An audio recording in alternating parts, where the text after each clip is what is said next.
Finally, back in my natural habitat. Now these city kids could see what I'm capable of. Behold, my big, beautiful flame. They were in awe of my skill. When suddenly, the fun was put to an end by some overreacting teachers. They started yelling at me, saying there's a rule against fire. Ugh, how could you call this a campsite if campfire is not even allowed? Fire making is an essential survival skill, y'all. These boring city people don't know a thing. Who needs all their rules anyway? I know I don't. Hi, I'm Nova, the fire hazard. And I didn't always live in the city. I spent the first 14 years of my life on the road. Our family used to travel the country in our RV. We never stayed any place more than a couple of months. We foraged for food and slept under the stars. But my world was flipped upside down when my parents decided to divorce. My mom wanted to settle down, and my dad would continue life on the road. I begged to go with Dad, but Mom had custody of me. I'd love to stay with you, my little birdie, but I have to go. No cage can hold me for too long. At that moment, I promised myself I would break free and spread my wings too.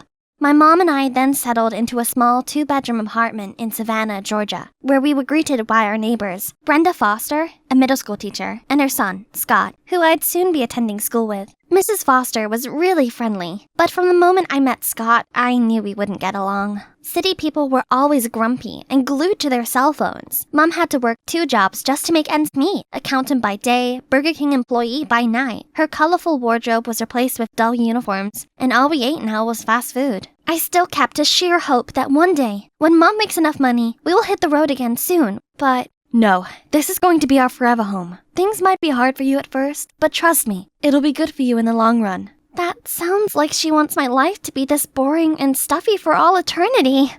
Then came school. There were tons of rules, and every moment of our day was scheduled. In just one morning, I got in trouble for going to the bathroom and for eating my lunch. And on top of that, every teacher complained about my penmanship and spelling. But things were worse when I was among other kids. I could hear their whispers everywhere I went. One girl even came up to me and asked why I wore weird hippie clothes. My clothes aren't weird, you are!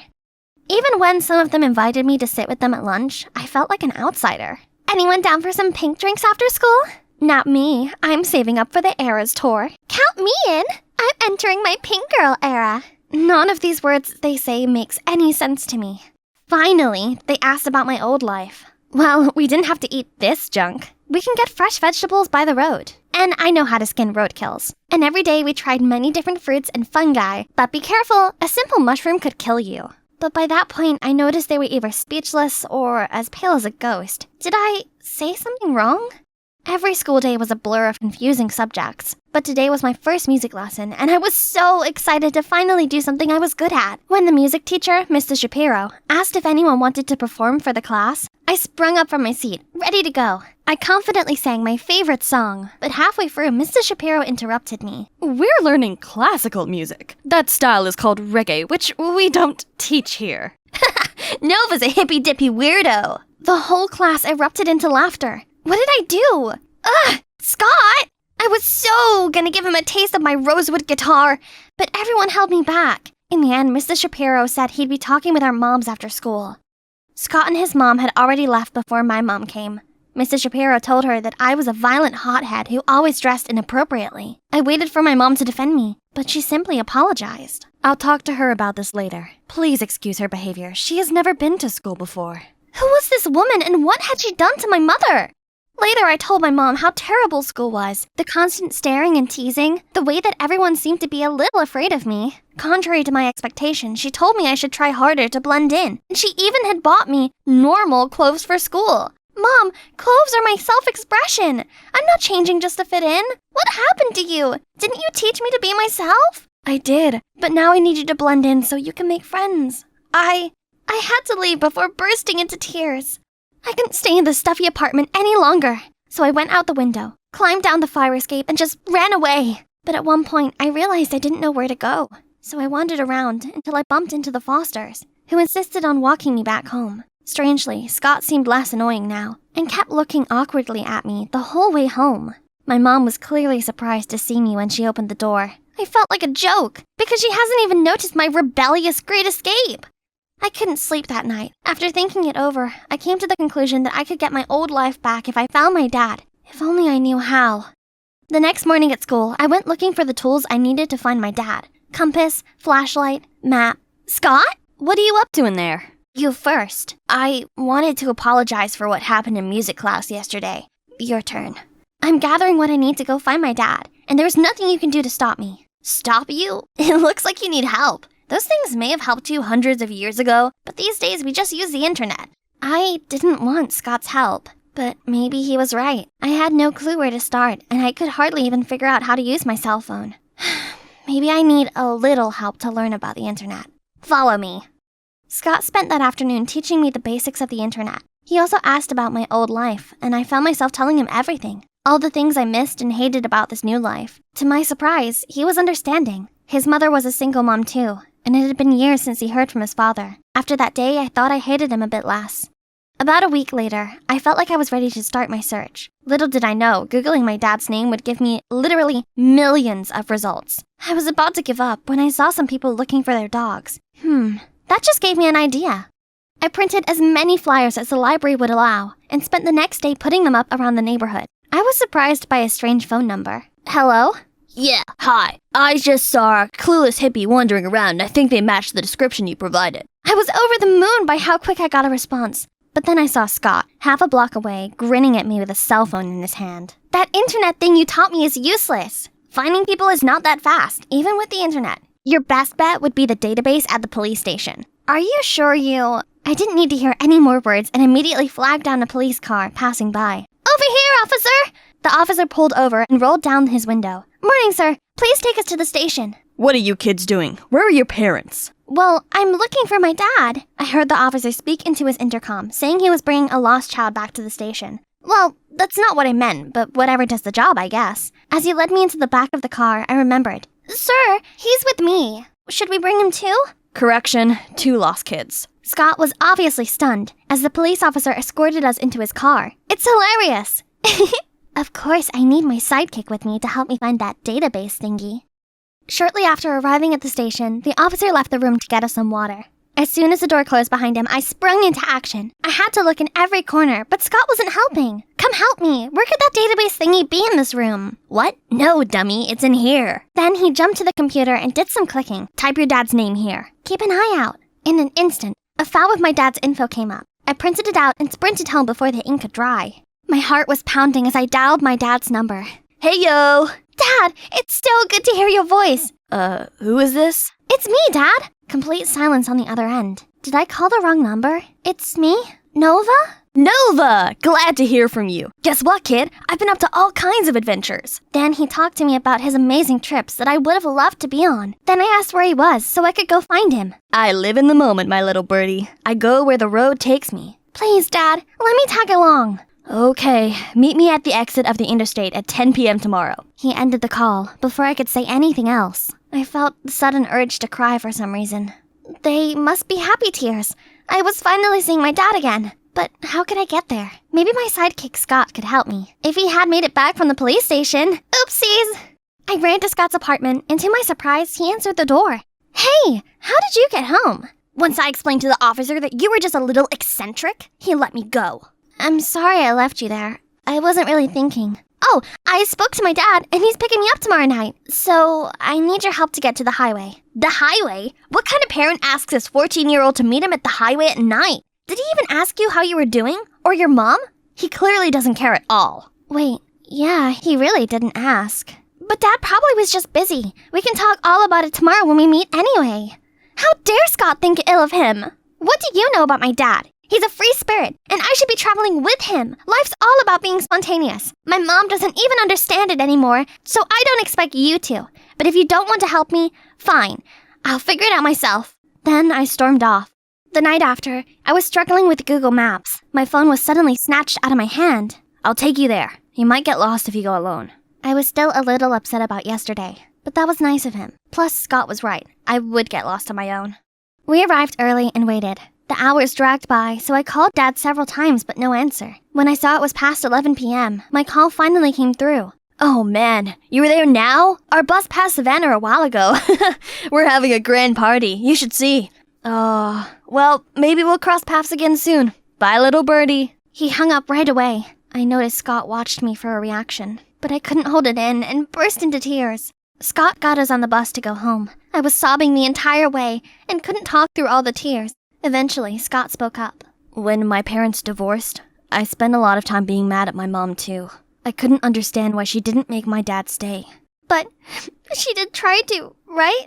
Nope, she just accepted it. And I eventually realized that she wasn't weak like I had thought. She chose to stay to make sure my life was normal. Leaving would have been easy. And what she did, keeping the lights on, actually took a lot more strength. What Scott said sounded surprisingly mature. After that, we sat in silence for a while. I understood what Scott was saying, but I didn't think it applied to my case. My mom was just not the person she used to be. We arrived home very late. Before we parted, Scott said, "Why don't you ask your mom why she decided to settle down here? Kids don't always understand why parents do certain things. Maybe you should hear her out." I nodded and took a deep breath before opening the door. My mom was on the phone with the cops, and as soon as she saw me, she ran to give me the biggest hug I had gotten in a long time. She asked me where I'd been, and I told her everything. How I tried to find Dad, how he stood me up, and things Scott said earlier. She listened to me attentively, then said what Dad did was terrible, but not exactly out of character. You know how we stopped by a town from time to time? Working temporary jobs like waiting tables and washing cars, right? What you didn't know is that your father always messed up and got fired a few days after he started. So he decided that he'd look after you while I worked. I didn't realize how hard Mom had always been working while me and Dad were just carelessly having fun. Then I asked why she chose that life in the first place. When I met him, I was working a 9-to-5 job that I hated, while your dad was all about, the world is a book, traveling makes you a storyteller. Of course, that sounded fascinating, so I quit my job and set myself free on the RV we bought. But why did you decide to settle down after all these years? After having you, I realized our wandering life wasn't a good environment for a kid. I was worried you'd have a hard time once you got older, especially because your dad wasn't being helpful and was only being a bad example for you. Besides, homeschooling is difficult. We aren't teachers. You deserve to grow up in a stable home, have friends your age, and create deep connections with them. I got you two, and people we met from all over the country. That's not enough, honey. I thought I should give you a normal life while you're still young. You'll be better prepared to make your own decisions later as an adult. It was unfair to you, because you didn't choose that life. We did. The resentment I had towards my mom melted away. In its place was a profound gratitude for all that she sacrificed. I wasn't good with words, so I told her that the best way I could. Do you miss our old life? Well, yes, but for now, you're my #1 priority. After the hurt's gone, it was time to heal. I tried to focus on my lessons and learn the rules. My mom even helped me pick out clothes that were more appropriate for school, but still felt like me. I tried my best to enjoy the same movies as other kids and learned to play their favorite songs on my guitar. Soon enough, they became my new friends. I continued to grow even closer to Scott, my friend and partner in crime, from the start. Still, my mom and I agreed that we shouldn't totally abandon our love for travel, and she promised that we would plan a few big road trips every year, starting this summer. I can hardly wait for our trip to Niagara Falls with Mrs. Foster and Scott. Hi, I'm Viola, and today is a big day. You see, it's my first time ever acting in this awesome short film, but I can't seem to focus at all. Why, you ask? Well, that's because I just discovered I'm not real. Or, to be exact, I only exist in my best friend's imagination. Sounds strange, doesn't it? Until yesterday, I always thought of myself as a completely normal human being. Let me tell you how it all started. The first memory I have involves my best friend Harlow. I woke up feeling dazed and confused and saw this pretty girl smiling down at me. She told me that I'd be safe now and that her parents were going to look after me.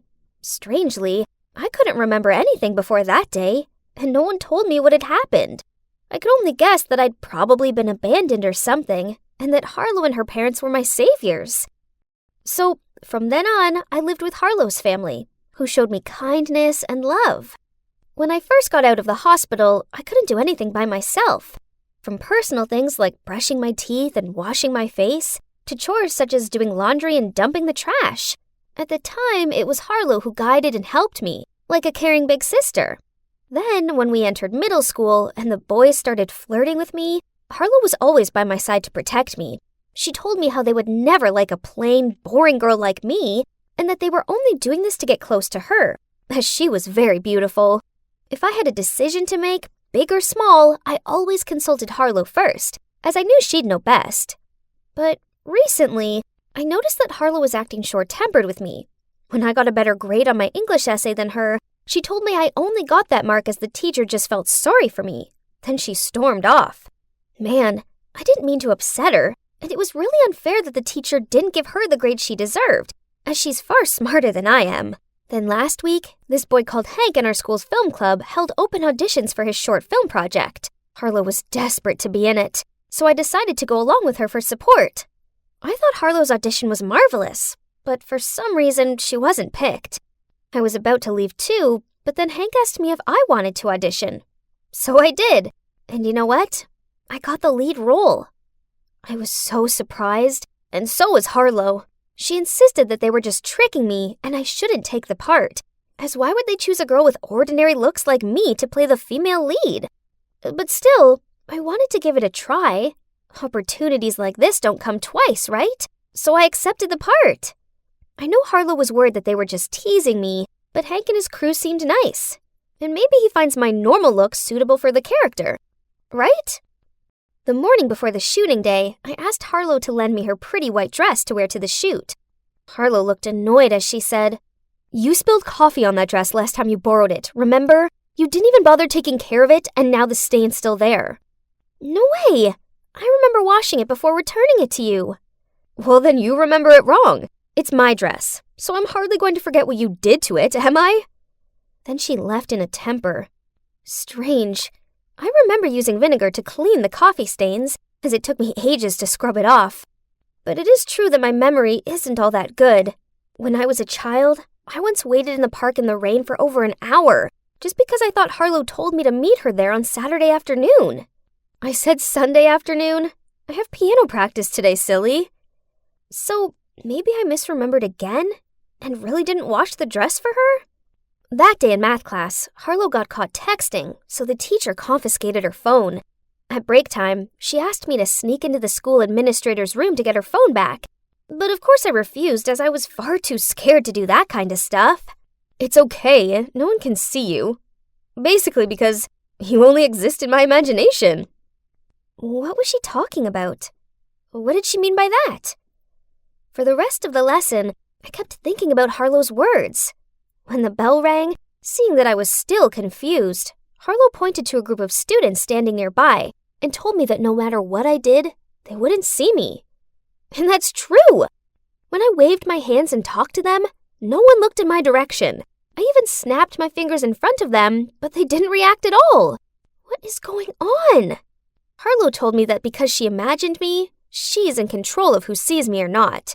Then she told me that if I still didn't believe it, I should go to the school administrator's room to get her phone. Then I'd see that she was telling the truth. The superintendent was standing right across the hallway, but Harlow assured me I'd be invisible to her. My heart was thudding like crazy, but I tried to shake back my nerves and continued to get her phone undetected. Whoa! The superintendent didn't see me at all! So what Harlow said was true? I only existed in her imagination? That means Harlow's really the one who decides what will happen to me. And who I'll meet? So basically the author of my life story. But does that also mean that I have no control over my own life? Well, if I even have a life. Then Harlow barged into my room and said, "You've never wondered why you don't remember anything about your parents and about the time before you met me, have you?" It was 'cause I lost my memory after the accident.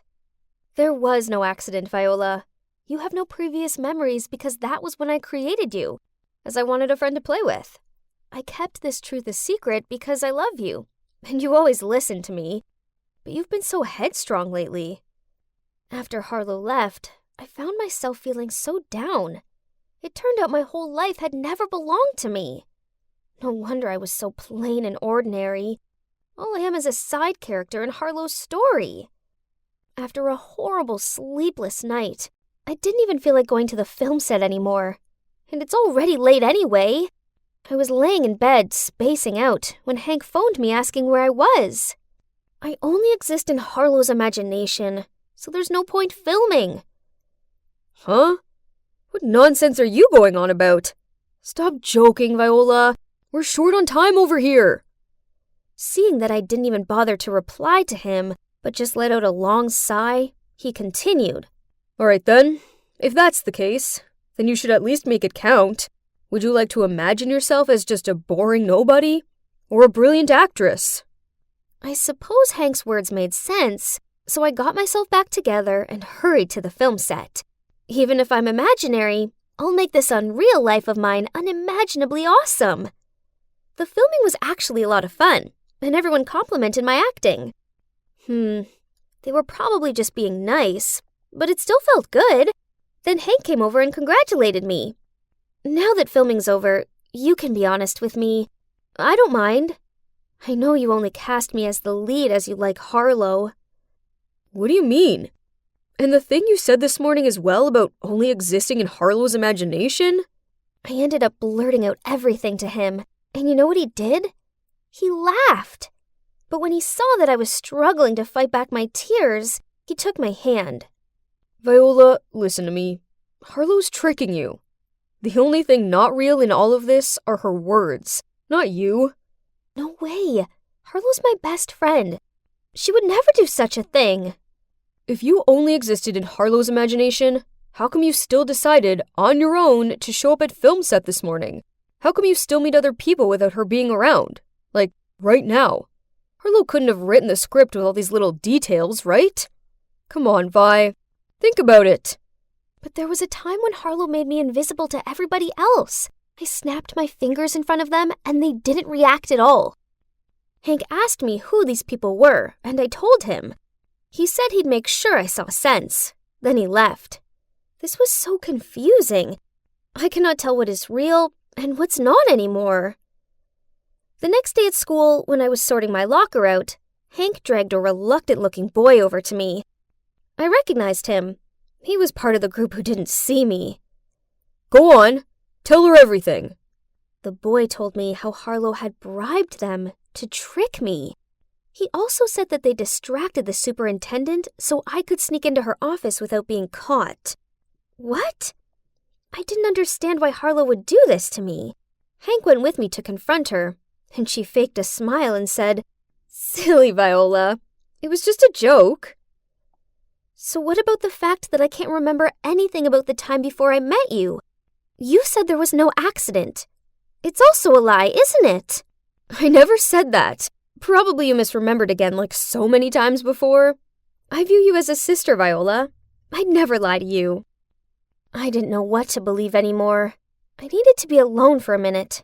This was all too much to process. So I ran to the nearby park to clear my mind. Suddenly, I felt something cold next to my cheek. It was Hank.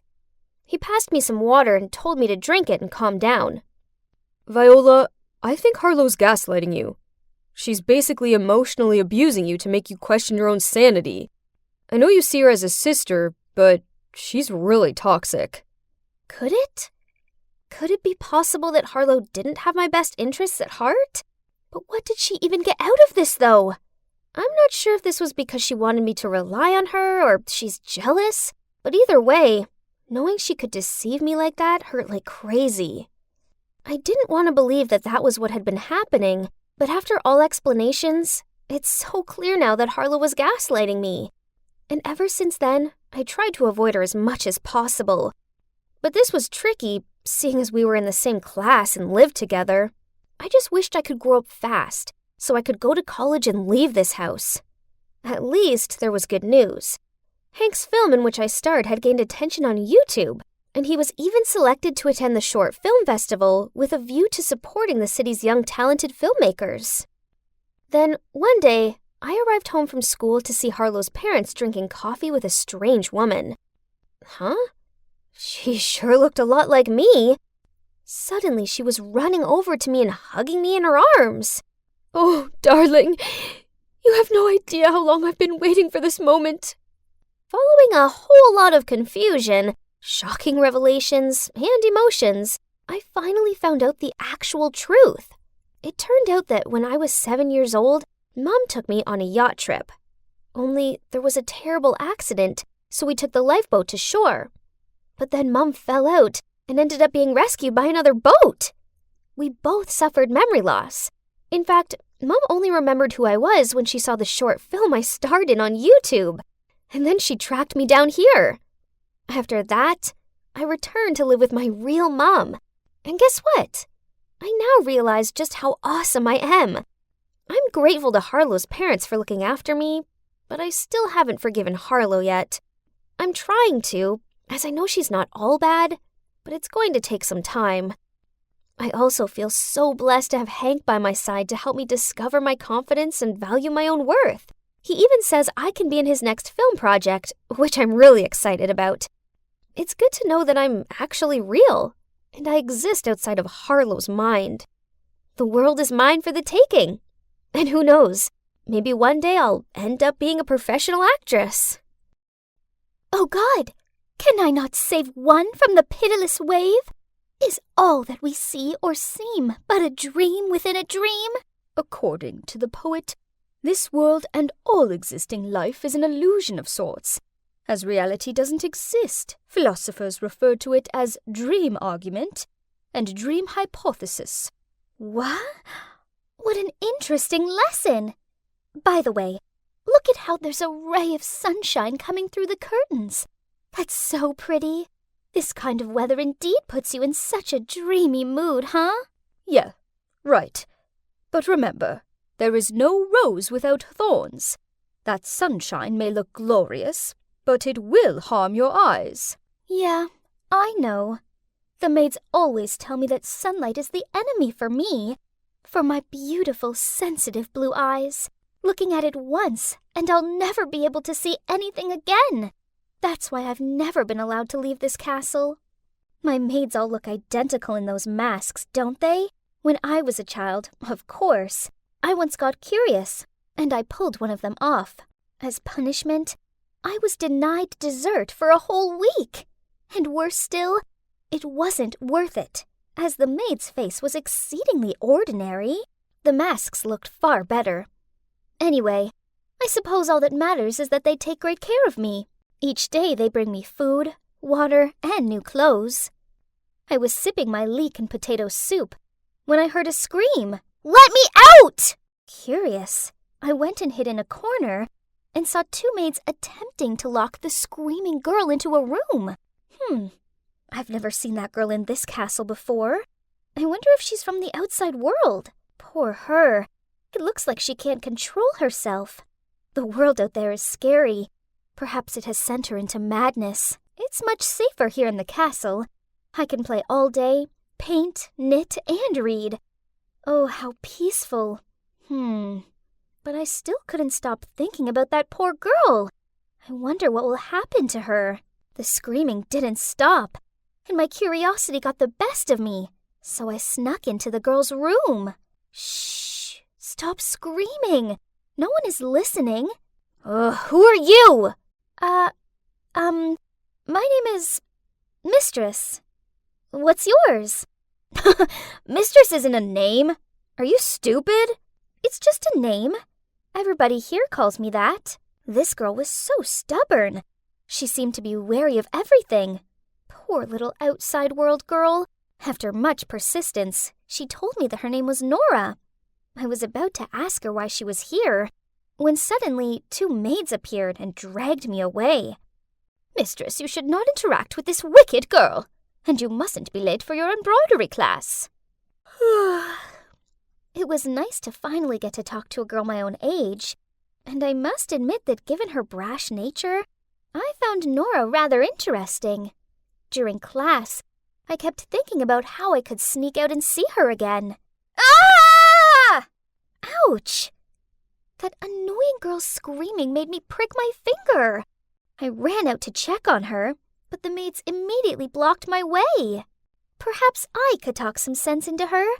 Trust me, the last time I spoke to her, she was acting totally normal. The desperate maids exchanged looks, then let me go to her.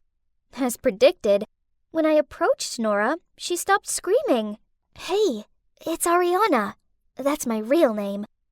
Screaming never works here. Just pretend you're listening to my words, then I'll help you out. The maids were quite surprised when Nora immediately calmed herself down and showed signs of following directions, so they let us be and left. We began to chat, and ever since then, the the maids let me see Nora every day. She told me how before her mother died, she gave Nora an address to find her biological father, who she'd never met before. Nora's grandma helped her set up a meeting with him and took her to the meeting point. She was so nervous, but happy at the same time to finally meet her dad. And at first, he was as kind and charming as she imagined. But then unexpectedly, right after they said goodbye to her grandma, he brought Nora here and let those masked people lock her up. But you're fortunate to be here, as it's safe. No, it's not. That's just what they want you to believe. Then Nora told me about the outside world, about her friends, school, and shopping malls. Every day, she even drew me paintings of the outside world, of beautiful memories with her family, her mom who passed away, and also her dad, even though she only met him once. Family? What is that? All I'd ever known were the faceless maids. The next day when I visited Nora as usual, she suddenly told me, "Sis, we need to get out of here." "What do you mean? This is my home." "No, it's not. It's a prison. Who on earth stays inside for 14 years, huh?" "It's because of my eyes. I'll go blind if I go out there. My maids only want the best for me. That's why they keep me here." "Are you crazy? You've been tricked. Just think about it. Do you know who gave birth to you? And why did that person leave you with these people? Or are these people the ones who took you away from your mom? Don't you want to find out the truth?" This was my home, wasn't it? But thinking about what Nora just said, as well as the outside world that she rambled about every day, I suppose it would be interesting to experience it for myself. I'd just have to try my best to protect my eyes. So, I snuck into the housekeeper's room and stole the front door key. As we approached the main hall leading to the door, we saw a masked woman standing by a man. In his arms was a young girl, deep asleep.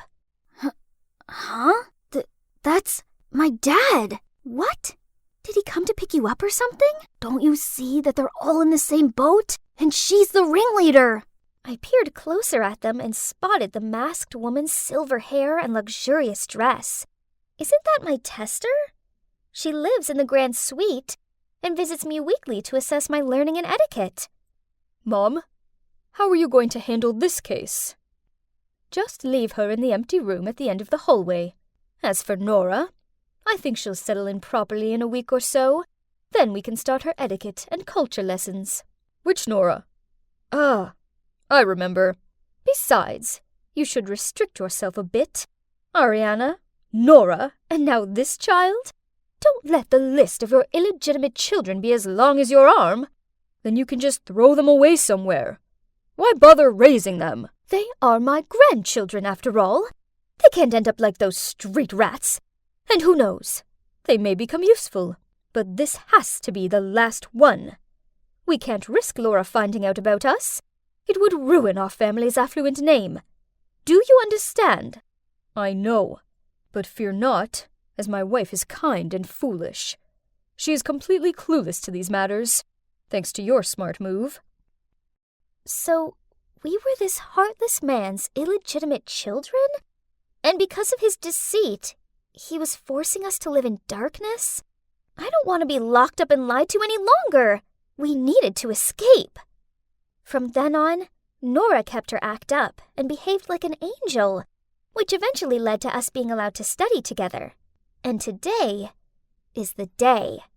"Ariana is having a convulsion!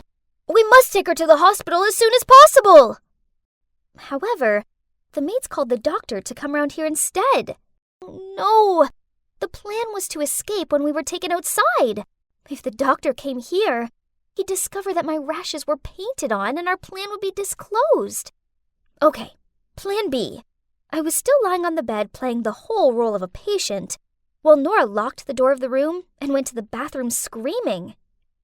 "Help! There's a giant spider in here!" As expected, the doctor went to check. Then Nora immediately locked him in.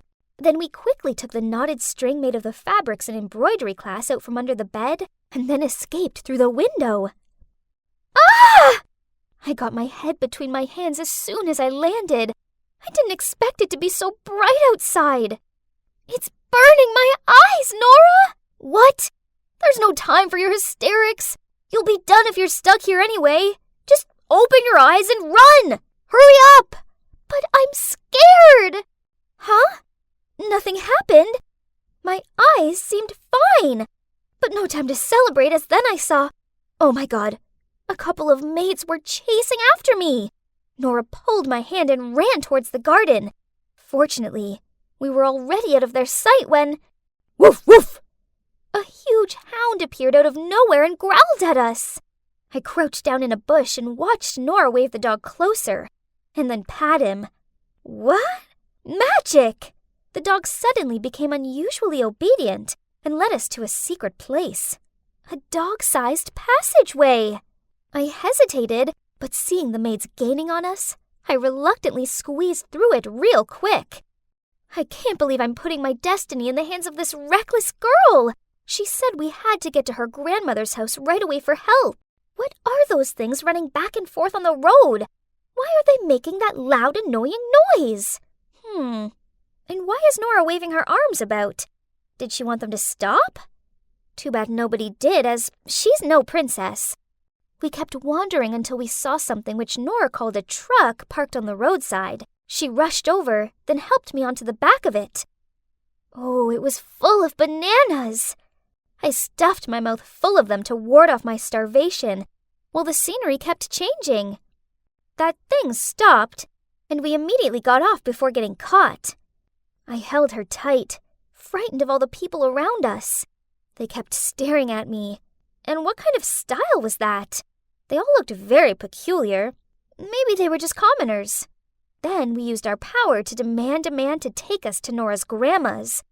Oh, it was exhausting. What? The outside is actually beautiful, sparkling with all those lights. And there are exhibitions of everything in the world, such as food, toys, flowers, and even creatures. Yes, everything! But the most important thing was that my eyes didn't get sore looking at those shiny things at all. Nora's grandma seems kind, but her home is full of the strangest of items. While Nora told her what had happened, I found myself bewitched by the talking black box on the wall. Suddenly, Nora's grandma led us to her far smaller truck and took us to somewhere called the Cops. They all wore these same funny outfits and bombarded us with dozens of confusing questions. And what exactly is an ID card? A few days later, there was news that the cops had caught my so-called dad, grandma, and maids also. As predicted, he was a womanizer, so when his lovers asked him to support his children, he was so afraid that his wife would find out that he took these children and locked them away in the castle. They're currently awaiting something called a trial, which Nora says is where bad people get their comeuppance. Whoa! The world outside is so busy. I didn't realize there'd be so many unmasked faces. And that strange talking box still startles me, especially when someone is holding a weapon. Nora says when I've adjusted to my new life a little more, I'll start school with her. And one day I'll even learn how to drive one of those smaller trucks. But firstly, she's teaching me how to dress like other people do, and use this brick to communicate with them. This world is puzzling, but I'm sure with Nora's help, I'll soon find my feet. Even if it's just so I can learn how to reply to my dashing neighbor. Hi, I'm Kate, and I'm doing something totally thrilling. I'm running away. Just picturing my parents' worried faces makes me smile. Why, you ask? They deserve it for trying to send me, their beloved only daughter, to some disgusting girls' boarding school. Yuck! No parties, the grossest uniform, bossy supervisors, and no hot-muscled guys. Ugh! That place is for nerds, not me, an it girl and the founder of Clique Chic, our school's exclusive group for the hottest, most sought-after girls. To be a part of the club, you must be really fashionable, you know? I'm talking about a wardrobe full of the latest designer must-haves, manicured nails, and the glossiest hair. Only girls as dazzling as us can make the school hallway our catwalk stage. As one of us, your life will be filled with endless parties and super cute jocks fighting for your attention. Studying and homework? That's not our thing. Those loser nerds who are chasing after us will take care of it. Hey, do you know those people? I looked outside and saw a group of bodyguards who were yelling and trying to force my cab to stop. Ugh, this was so uncalled for. $500 if you can get rid of them. The driver immediately sped up. Ordinary people will do anything for a little bit of money. He dropped me off at a service station and I quickly snuck inside and hid in the restrooms. Ew, this place was gross. Gosh, those bodyguards were loitering about outside so no one could leave or enter without them seeing. How tragic. This was so stupid. All my parents needed to do was let me stay at home for the summer. But no, they sent those bodyguards after me to ruin my life. Suddenly, a cubicle door flung open and knocked into me. Ouch! Are you blind? What are those glasses even for? I'm sorry. The girl quickly apologized, then she bent down to pick her fallen stuff up. But when she looked up, I gasped in shock. Holy guacamole! What in the world? She looked exactly like me. I mean, at least her face did. Her style was disgusting and old-fashioned. Ew.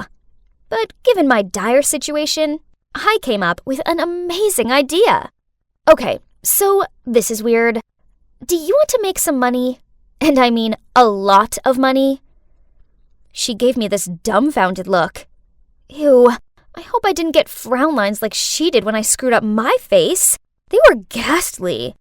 I have a really lucrative job for you. As you can see, we have similar faces. Freaky, but fortunate. So I need you to pretend to be me and live my rich life for a month or two. Here's my Twitter account. Just skim through it. You can learn everything about me there. It should be enough for you to play the part and avoid my family's suspicion. And here's your payment. I rifled through my bag and handed her the rest of the cash. Jeez, this must be a huge amount for her, as her eyes lit up like she was seeing money for the first time, and she immediately took it. We quickly exchanged clothes, and as instructed, she went outside to hand herself over to the bodyguards. Ah, freedom! Now bring on one long, hot summer of fun.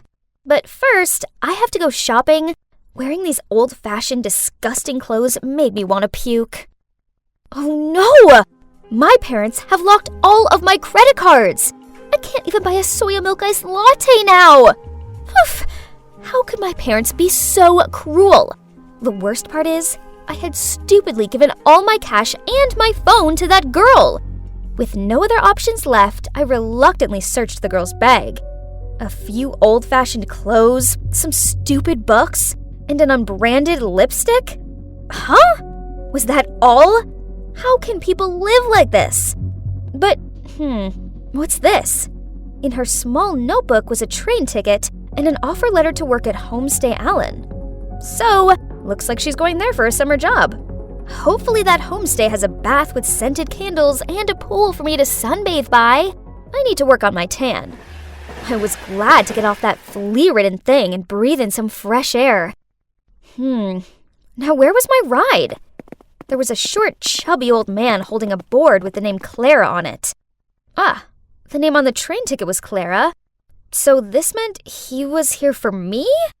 Ugh, he didn't even have flowers with him, and he could have at least combed his hair.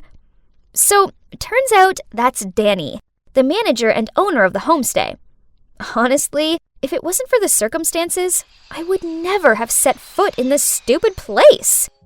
Oh, how the day got worse. Without even being allowed to rest my weary feet, Danny gave me work. Housekeeping. It was a joke, wasn't it? My nails were not made for menial jobs. Life here was horrible. I had to get up so stupidly early that it was still dark out, then clean a dozen dusty old bedrooms. After that, I would do the laundry, dry the towels and bedding, fold them, and arrange them neatly into each room. At noon, I also had to help the chef here, Anna, prepare lunch, and I was also forced to wash a mountain of gross dishes. I had never done such silly chores like this at home. Instead, they were always done for me. Didn't expect them to be this exhausting. You should put them in order, so they won't break. Ugh, where did this nosy guy come from? Are you lecturing me? I replied crankily and walked away. Suddenly, oh no! This was the 9th time I'd broken stuff since I'd arrived here, and that wasn't counting my poor broken nails. I quickly bent down to clean up, but ouch! I cut my finger on one of the pieces. The guy quickly ran over and bandaged my wound. Bond, that's my name. Huh? What's this? Did he just wink at me? My heart was pounding. I mean, he was cute. Yeah, he was really cute. I'm Clara. Go do something else. Leave this to me. Realizing that I'd been staring at Bond for a while, I hurriedly got up and rushed to the kitchen. Nice to meet you, Clara. I'm your new colleague. Well, that's not so bad. At least I have someone to share my workload with and to chat. The next morning, I was cleaning the floor, half asleep, when Bond came over, put an AirPod in my ear, and winked at me. Imagine you're dancing. Then you won't feel so tired anymore. Okay, this sounded kinda lame, but at least no one else was around to see me, so I decided to just go with it. So I gave it a try, with Bond, and I relaxed a little. Well, I didn't expect it to be so much fun. That night, as I was about to turn off the light, I heard a knock at the door. It was Bond. He wanted to show me a secret, so he took my hand and led me to the beach. Yes, we were holding hands, and his hand was really warm. He took me to a sandy beach and shone his flashlight at his feet. Something was moving under the fine white sand. Ew! What was that? I clung to his arm in fear. Aw, little turtles, I exclaimed as they slowly emerged from under the sand. Yes, they're cute, aren't they? Let's give them a hand. They have to get to the sea before dawn. I hesitated because I thought this was so stupid. When the sun rises, they'll be easily spotted and eaten by predators. Fine. Since Bond pleaded, I had no choice but to sacrifice my sleep to escort the baby turtles to the sea. Why would their mom just abandon her babies like that? Their mom protected them when they were eggs, and now it's time for them to start fending for themselves. I bet they don't mind. You see, they're all trying their best to crawl towards the sea. But it was us who helped them.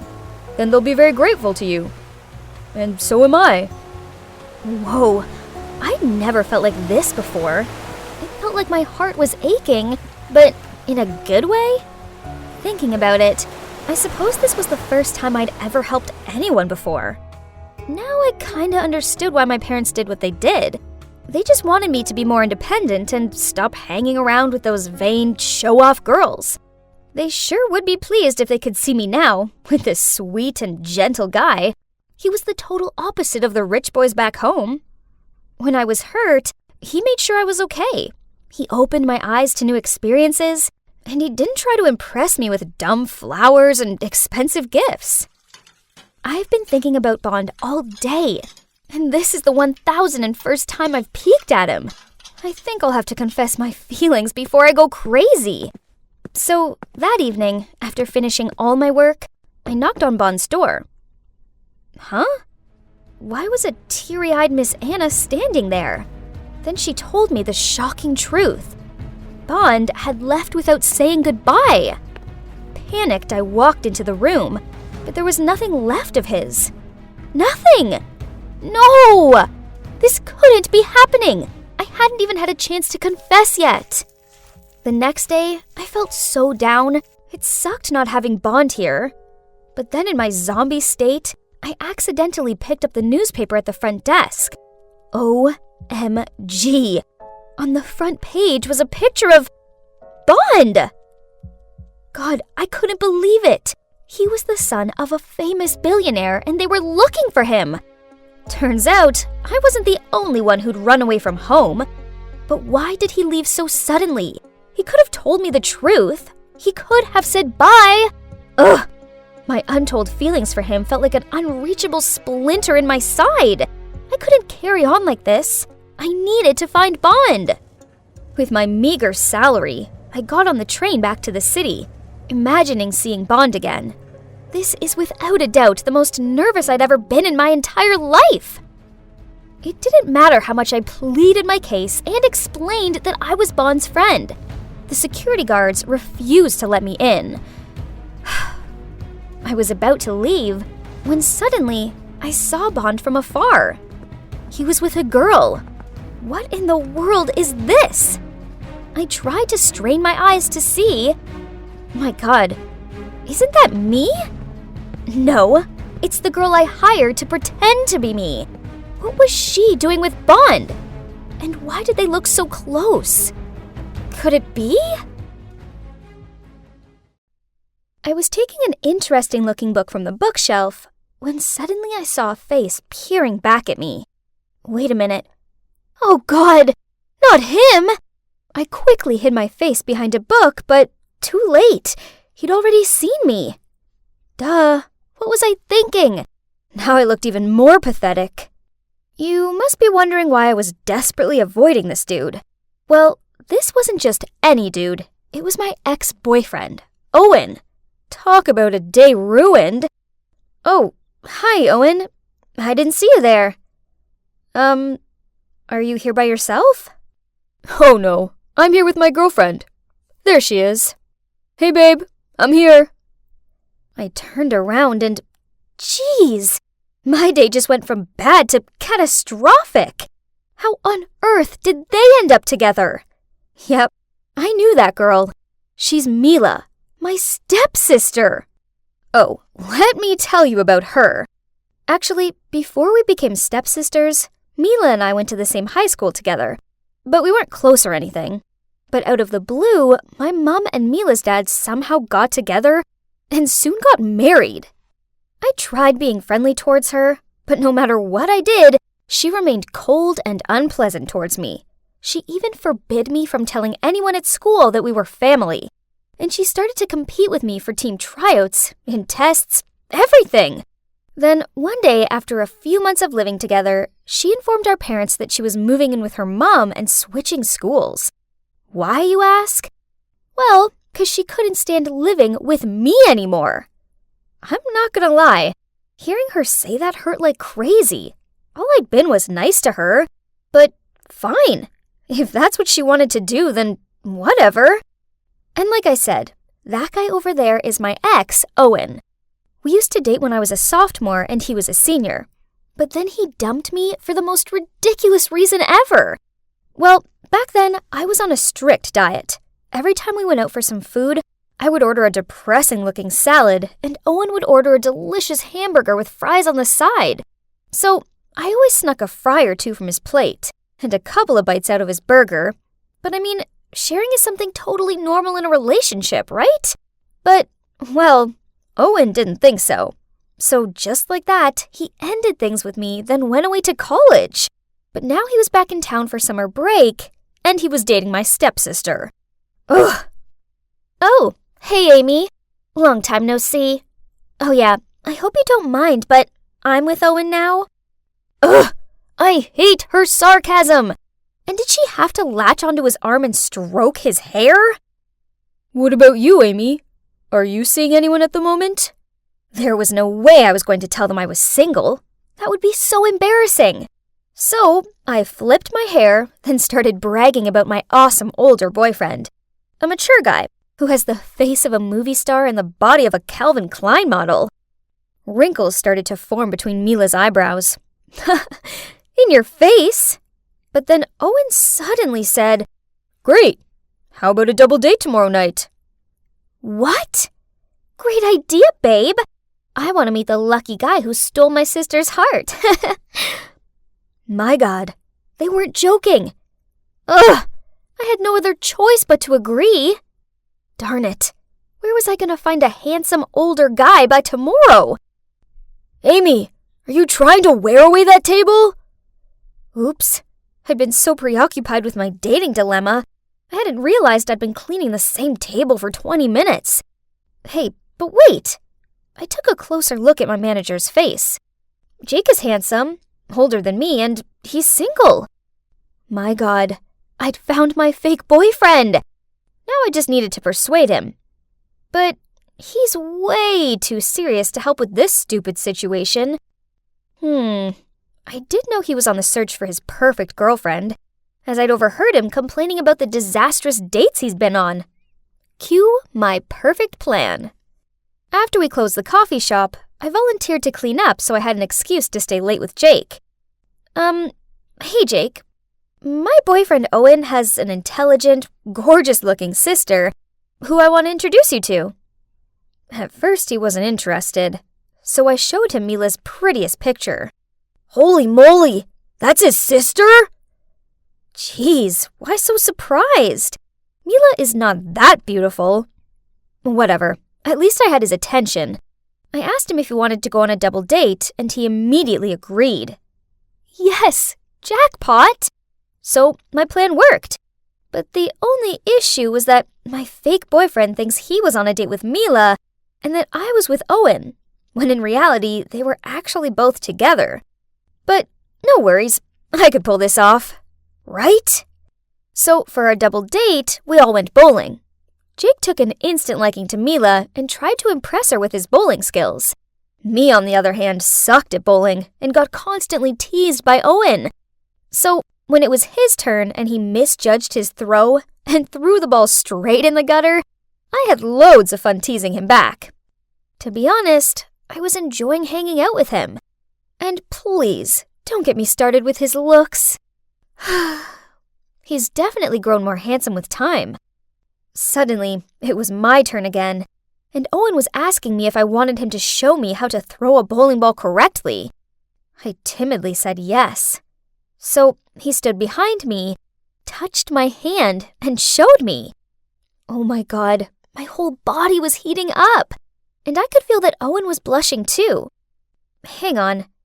I think I still have feelings for him. Mila didn't deserve him. He should be with me. Overall, the double date was a big success. Jake didn't suspect a thing. And not only that, but he also helped keep Mila away from Owen so that I had a chance to win him back.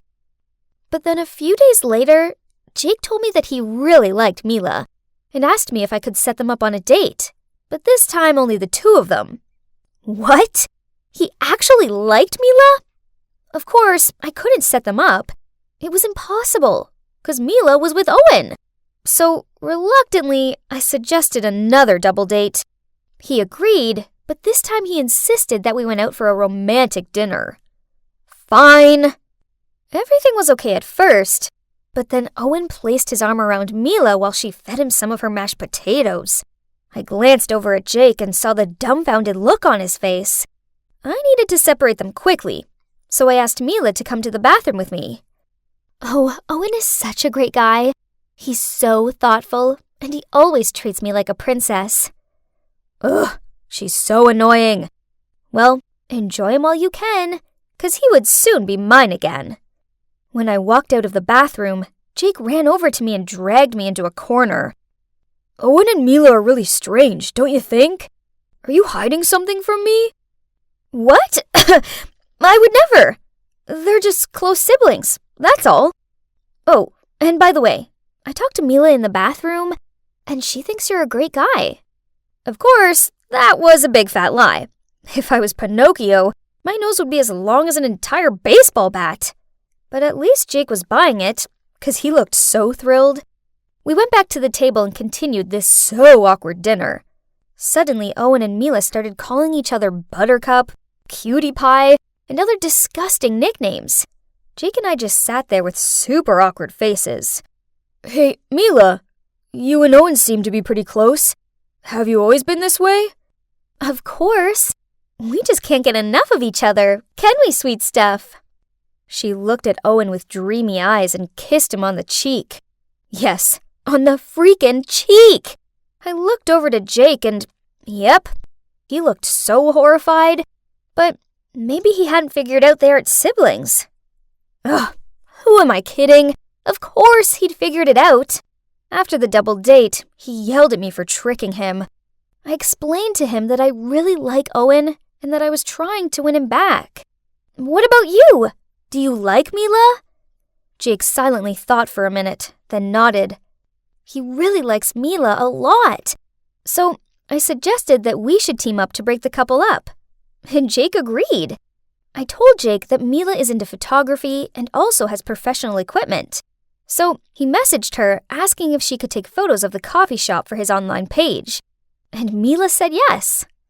While that was going on, I turned into a complete creep and followed Owen just so I could accidentally bump into him at the bakery. Then we had some croissants and talked about the old days. I thought it would be fun spending a whole day with Owen, but no. On the contrary, it soon began to get boring. Kinda annoying even. Turns out, his personality hadn't changed at all. He kept his food out of biting distance of me and still told the lamest jokes. Listen to this. What do you call a sad coffee?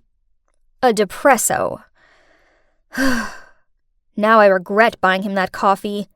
Maybe I should reconsider this. I mean, do I really want this boring guy back?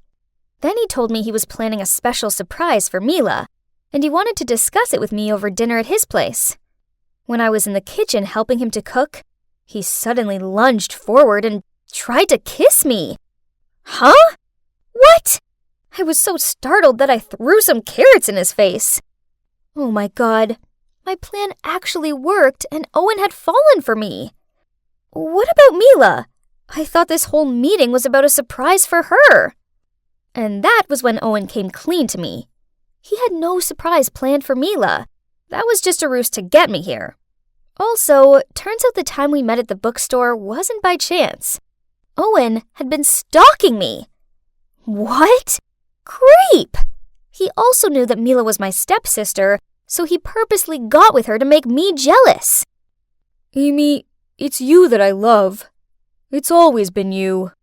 What? Hearing him say that gave me the shivers. Well, now at least one thing's for sure. Any feelings I thought I had for him had 100% evaporated. Letting you go was a big mistake. Please come back to me. Mila means nothing to me. I don't care about her at all. Oh, wow. Owen is a massive jerk. How dare he take advantage of Mila's feelings like that? Ugh, I needed to warn her. But before doing that, I had to give him a piece of my mind. Let me make this clear. I only went on a double date with you guys because I didn't want to lose to Mila. Nothing else.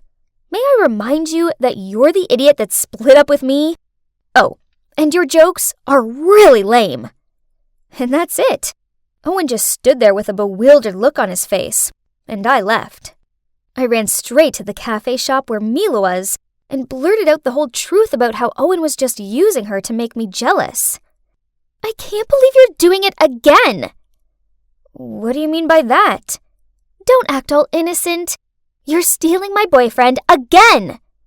Huh? What did she mean by again? Turns out back then, Mila had a crush on Owen. So when Owen and I started dating, she got real mad.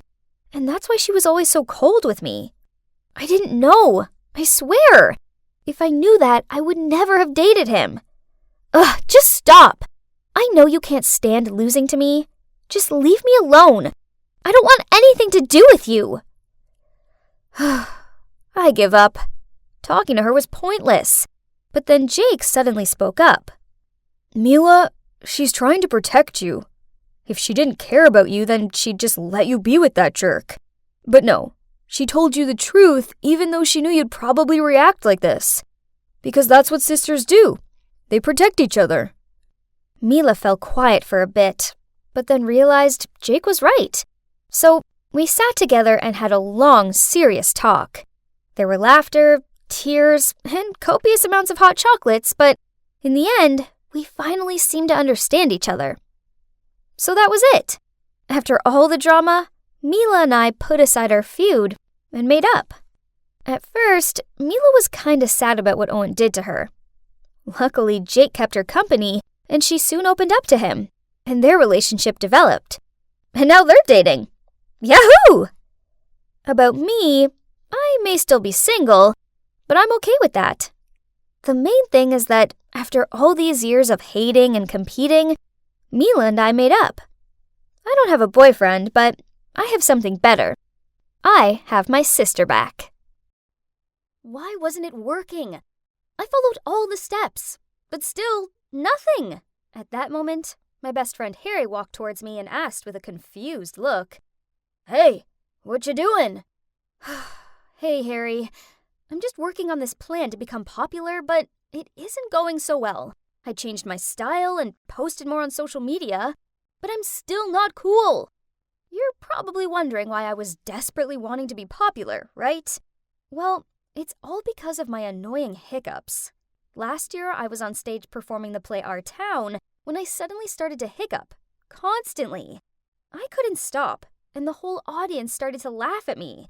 In the end, they had to replace me with my understudy. Not only was it the most humiliating moment of my life, but I've also been teased about it ever since. This year, I wanted to become popular. Then everyone would forget about the hiccuping incident. If only becoming popular was easy. "Hey, you could help me." "No way! Your plan is crazy!" At that moment, the new student, Amanda, passed by, surrounded by a bunch of other students. "Why is this girl so popular? I mean, she's only been here a week." "You don't know? She's Dustin's sister. He's already the most popular guy in school. So being his sister makes her popular too. Duh." "That's it, Harry. The fastest way for me to climb the popularity ladder is to date Dustin."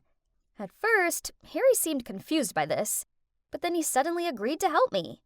With one condition, of course, that after I succeeded in becoming Dustin's girlfriend, I had to introduce Amanda to him.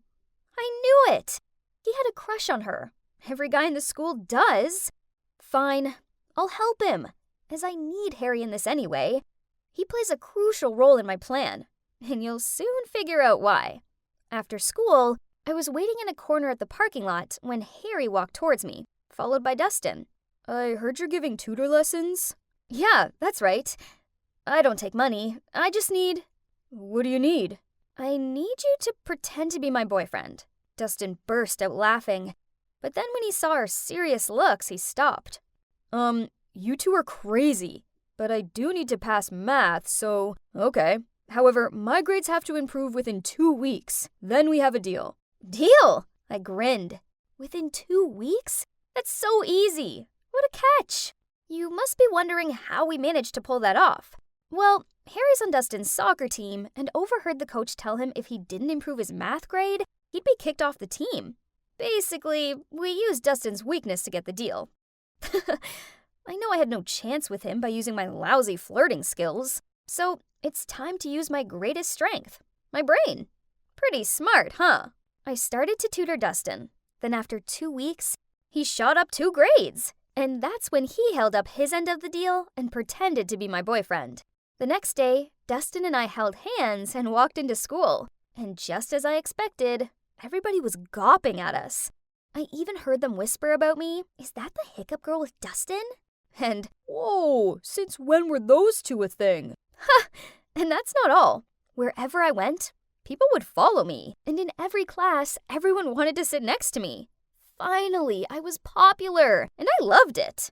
I just finished tutoring Dustin at his house and was about to head home when his mom appeared and invited me to stay for dinner. Awkward, but I didn't want to be rude, so I said yes. Besides, this was a great opportunity to talk to Amanda.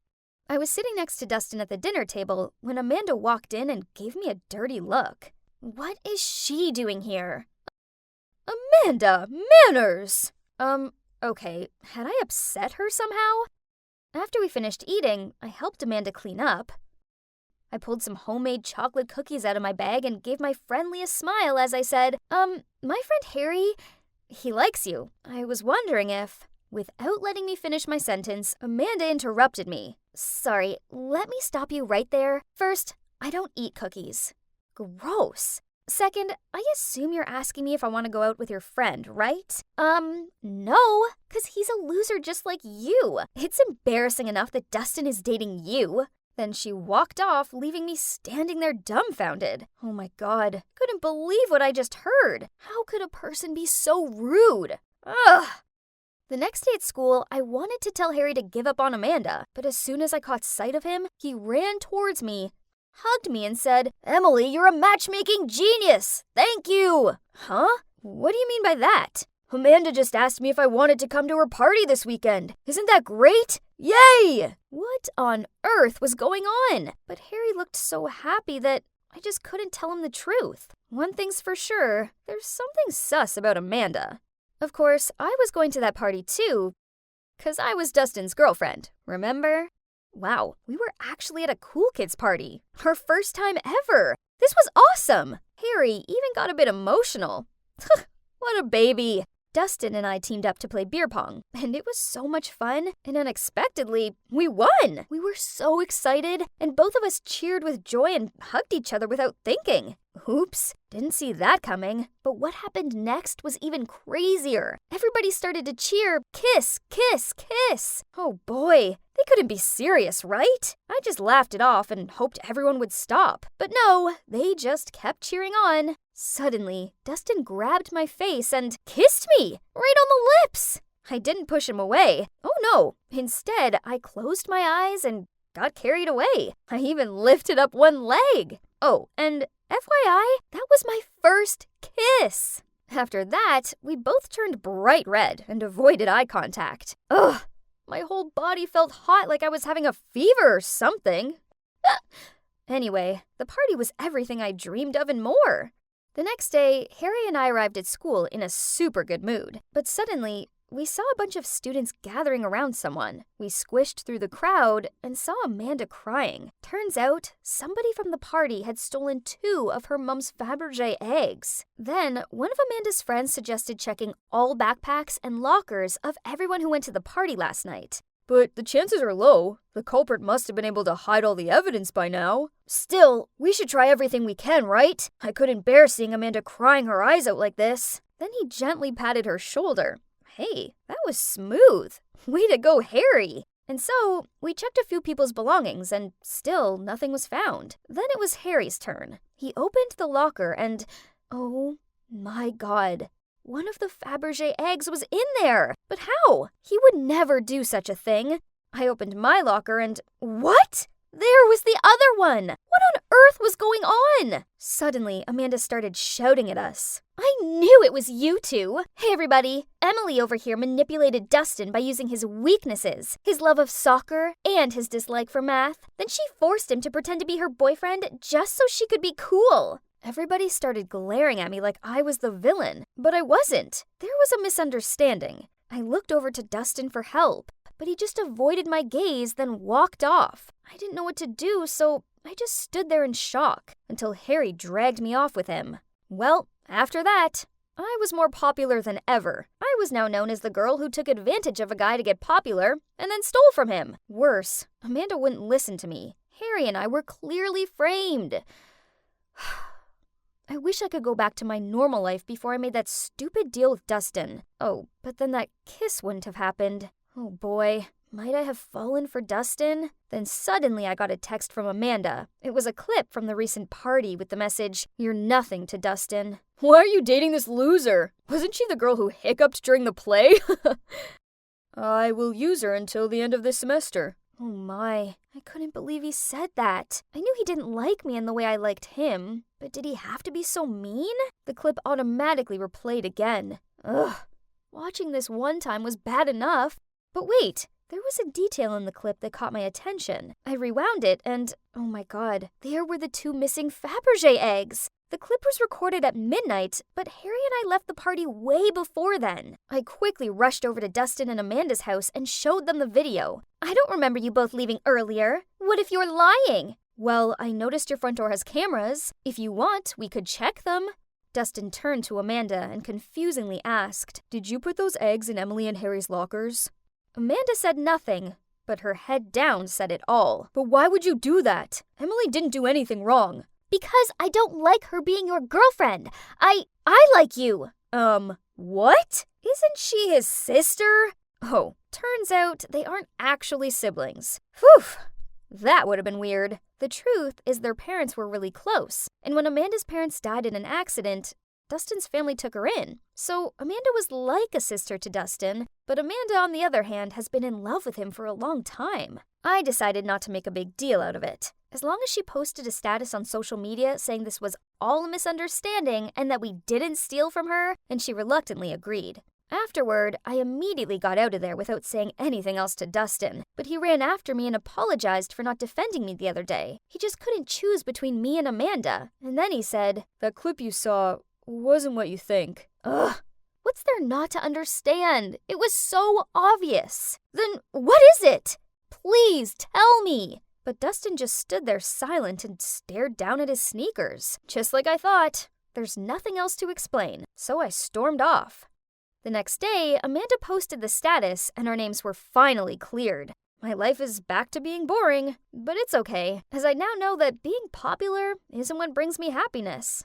Oh, and about me and Dustin? Well, a few days later, he sent me a video. It was the same clip from the party. At first, this frustrated me. I mean, why would he make me endure watching that again? But then I noticed that this clip was longer, so out of curiosity, I pressed play. And you won't believe what happened in the second half of that video. After the part where Dustin said he just wanted to use me, everybody teased him more. He got angry and yelled. Yes, Emily is weird, but weird in a good way. I like the way she smells books every time she opens one, and the cute way she gets embarrassed when she sneezes loudly. And do you know what I like most about her? That she hiccups every time she's nervous. You heard me right. I like her. You see? Dustin likes me too. Amanda cut this part of the video out on purpose so I'd misjudge him. But now that I knew the truth, what do you think I did? Yeah, of course I forgave him. I mean, how couldn't I? Ugh, we couldn't make a tiny single profit this month. Again? Business is so slow these days. Oh no, it's already past 5? Gotta go pick up Lucy. I rushed over to Elena's house. She's my best friend. She often helps take care of my daughter Lucy so I can work extra hours. No matter how tough things were going for me, at least I still have Lucy. Even on the worst days, one look at her angelic smile, and I realize things aren't so bad after all. Why the long face? Has this month been as hard as last month? I nodded, sadly, and entered the house.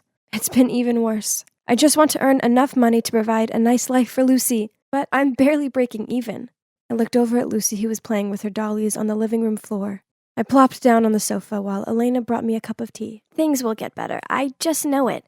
How about I read your tarot cards to see if things will improve for you? Yeah, right.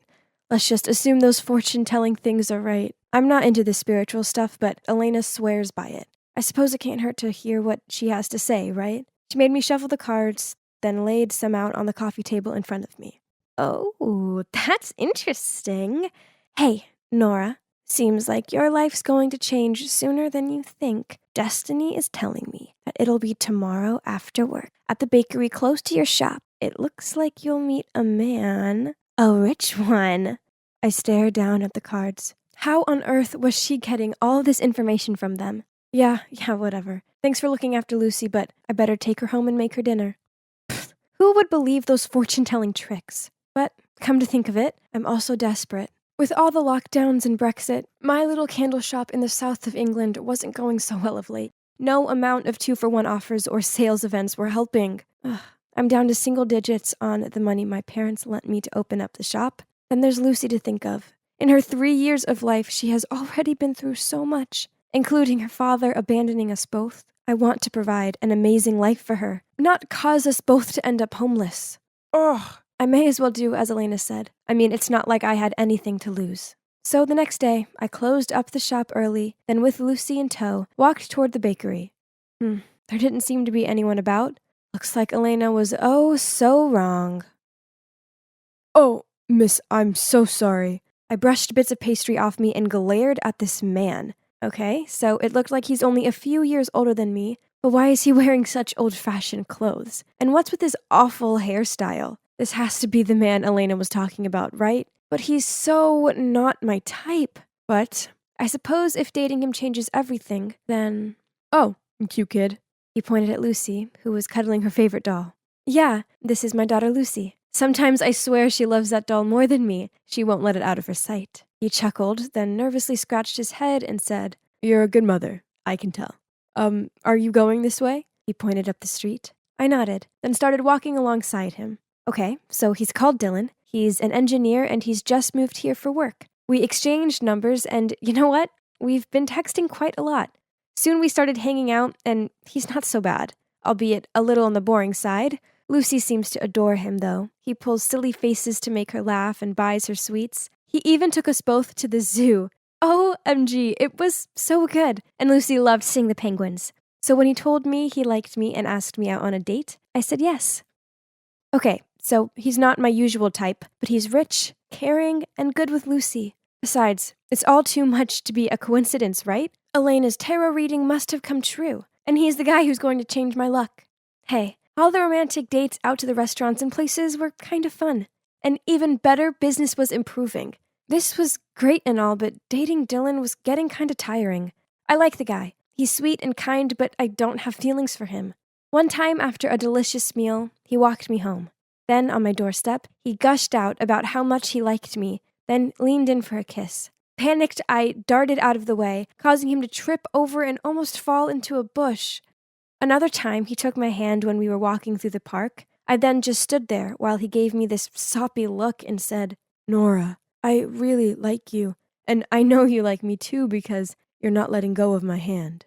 It made me feel so awkward, so I just pretended I had something in my eye, then changed the subject. Good luck charm or not, I couldn't carry on like this anymore. So when Dylan surprised me at my shop with a bouquet of flowers which caused a bunch of wasps to swarm around me, I screamed at him, Please? I'm trying to work. Will you just leave me alone? Dylan looked hurt, then he left. I felt really bad about it, but I just felt so suffocated by him. After that, Dylan and I stopped seeing each other, but as expected, my business started to go downhill again. Ugh, why? Why does it have to be him that makes everything work? But if it's really only Dylan who can help me make money, then then I'd continue dating him until the end of this winter. I mean, I did need money to provide for Lucy. As a peace offering, I decided to buy Dylan his favorite pastry from the bakery and surprise him with it. But as I was walking out of the bakery, I walked straight into someone. Dylan? Turns out he was also planning on surprising me, and he was just getting a pastry for Dutch Courage. I invited him into my shop, and he handed me this gross gemstone bracelet. But I forced a smile, told him it was beautiful, and hugged him. Looks like we're back on. That night, I went home and placed the bracelet on the side, but then Lucy got a hold of it, and I noticed one of the gemstones on it was missing. So terrified she'd swallowed it, I spent all evening in A&E. Turns out it was a false alarm. Nice gift, Dylan. For the sake of my business, I may have had to date Dylan, but that didn't mean I couldn't see other guys too. So I joined this dating app and started talking to this cute guy called Austin. We gelled so well. So when he asked me out, I said yes. It was a harmless meetup. This wasn't cheating, right? Austin showed up and, well, I didn't want to compare, but Dylan was like a desert, while Austin was definitely the green oasis. But right when Austin and I stepped out of the cafe, we ran into Dylan on the sidewalk with another girl. So turns out we both wanted to find someone new? If so, maybe there was no need to wait until winter. So Dylan insisted on coming round, and naturally he wanted to know who Austin was. I mentioned how we were both seeing other people, so it was fine. But turns out the girl I saw with him was just a friend. It was time I was honest with him. So I told him how he was a good luck charm for my business, and that's why I continued to date him. He clutched his chest and gave me this heartbroken look. Then he just nodded and left. I felt really bad about it, but at least it was over now, right? I went back to raising Lucy the best I could, trying to salvage my failing business and dating Austin, but in the end it didn't work out with him. The weird thing is I found myself thinking about Dylan all the time. Just the cheesy things he said and his quirky ways. I couldn't help but think that if he was here now, life would be so much better. OMG, the realization hit me. I actually have feelings for Dylan. I tried texting and calling him, but he didn't answer. I suppose I couldn't blame him. So I went round to Elena's and confided in her. That's when she took my hands in hers and told me the shocking truth. Dylan is actually my cousin. He really has just moved to this town, and he is an engineer. But I made the fortunate thing up. Actually, Dylan once saw you come over to pick up Lucy and liked you. So I decided to do some matchmaking. What? So all this time, it had all been a lie? My business didn't improve because of Dylan. It had just been a fluke? I was kind of mad with Elena, but I asked her for a favor. I'm so nervous. I got Elena to set this meeting up with Dylan. He thinks he's meeting her, not me. Oh, there he is.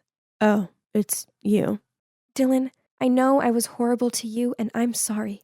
Elena told me everything, and I don't care if my business could be better or worse, even though we both tricked each other. I know that I like you, and I just want you by my side. He gave me this questioning look. Then, seeing that I was being serious, he hugged me. So what now? Well, Dylan and I are back together. He's so great with Lucy, and guess what? My business is magically doing amazing again. Turns out it has nothing to do with magic or good luck charms or anything to do with Dylan, who not only recommended my little candle shop to all of his friends and clients, but also started up an awesome online marketing campaign for me. Sometimes happiness is right under our noses, but we still try to find it somewhere else.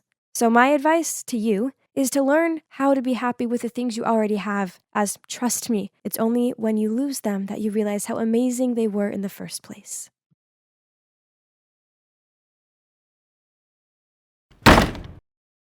Dad, where have you been? I was so worried. Go away. Don't touch me. I froze on the spot, not understanding why my once kind-hearted father was being so cold toward me. I snapped out of my daze and tried helping him forward, but he flinched me away. My eyes started to tear up, and I didn't know what to do. Then another woman appeared. She quickly helped him up and smiled at me. Don't worry, sweetie. I'll take care of him. Excuse me? Who was she? My mother had barely been put in the ground, and Dad had already moved on? I couldn't watch any more of this, so I quickly left the room. How could things go downhill this quickly? My life used to be so simple and perfect. I had a loving family. I was always on top at school. People always complimented me on how I inherited both the beauty and intelligence of my mom and dad. But then a traffic accident happened and took Mom away from us. Ever since then, my polite, well-mannered, loving dad changed into a cruel, bitter drunk who seemed to despise me. The next day, I arrived home from school with the worry about what state my dad would be in. But, why was Uncle Alfred on my doorstep? I invited him inside, and there was Dad, slumped on the couch, surrounded by empty beer cans. As soon as he saw us, he slurred out and started throwing the cans at us. Uncle Alfred then took me to dinner so we could have a talk, and I couldn't help the tears as I blurted out how bad things were at home. He patted my arm and said, Your father's been through a lot. I think it's best if we give him time to sort himself out. I think you should come live with us for a while. So that's how I ended up living with Uncle Alfred, Aunt Madeline, and my cousin Charity. At first, everything seemed fine. As bad as it sounds, it was a relief to be away from Dad and to be able to properly process my thoughts for once. I was so grateful to Uncle Alfred for giving me a second home. But then he went away on a business trip, and everything changed. I was walking back to my room when Charity appeared in her doorway and tripped me up. As I stumbled and landed on my hands and knees, she snorted out, Yes, that's right. Bow down to your queen, you hideous peasant. You should know your place in this house. Ugh, that girl was such a pain. Since her dad went away, she wouldn't quit tormenting me. It's ironic that her name is Charity, but she doesn't seem kind at all. I'd had enough of her cruel jibes. This had just got personal. So I angrily replied, I know you're just jealous of me because your grades suck and you're not as pretty. Charity's eyes welled up. Then she shoved past me and ran to her mom. I followed after her and explained what happened to my Aunt Madeline. She frowned at Charity, then scolded her. Phew. Fortunately, I had Aunt Madeline on my side. Anyway, justice is served, right? Wrong, as it wasn't long before my aunt's attitude changed toward me too. One time, I was helping my aunt cook a casserole when the doorbell rang. It turned out to be an old friend of my aunt. As soon as she saw me, she happily said, Wow, it's only been a few years, but Charity sure has grown up. The older she gets, the more she looks like Alfred, doesn't she? Look at her eyes and smile. I stared at Aunt Madeline in confusion and saw her mood immediately shift. That night when I brought the casserole dish out, Aunt Madeline took one bite, then spat it into a napkin. You're clumsy, thoughtless, and now an awful cook?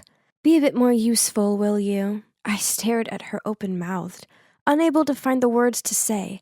Then Charity piped in, "Please, never make this again. Casserole is so gross. Just like you." Then she smirked at me as she dumped the entire plate into the trash. Weird. Didn't Aunt Madeline tell me to cook this because it was Charity's favorite? Ugh, it seemed like life in this house wasn't going to get any easier. Over the next week, their mocking and snide comments continued. One day I styled my hair in a different way, and Charity sniggered at me. "What's that? It looks like you got a lobster on your head." Have you ever considered dyeing your hair, by the way? Because blonde really doesn't suit you. On another occasion, I was invited to a party, so I put on this cute dress, but when I walked downstairs in it, they both stared at me. My aunt said, "Oh, dear. Is that piece of rag making you look even chubbier than usual? Or is it because you've been so well fed living with us?"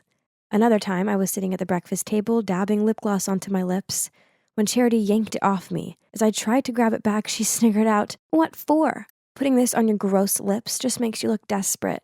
No one wants to kiss you anyway." Gosh, my patience with this girl was wearing very thin.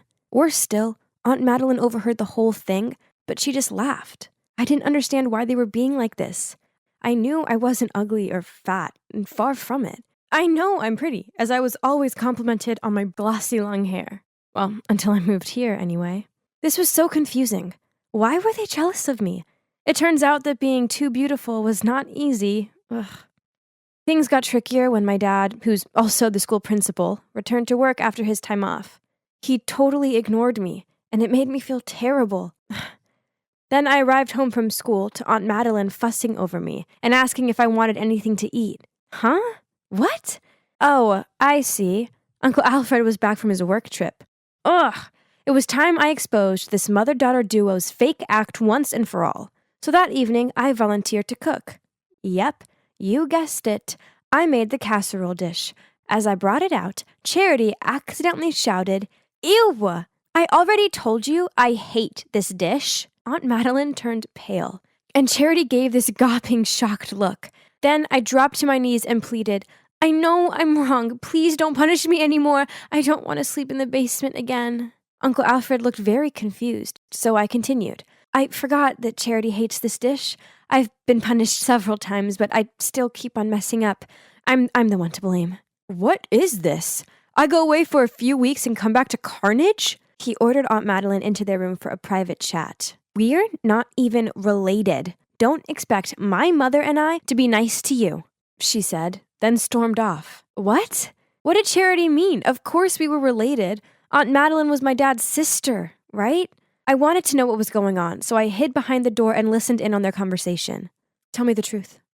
Teresa is your child with Claire, isn't she?" I was taken aback. Claire?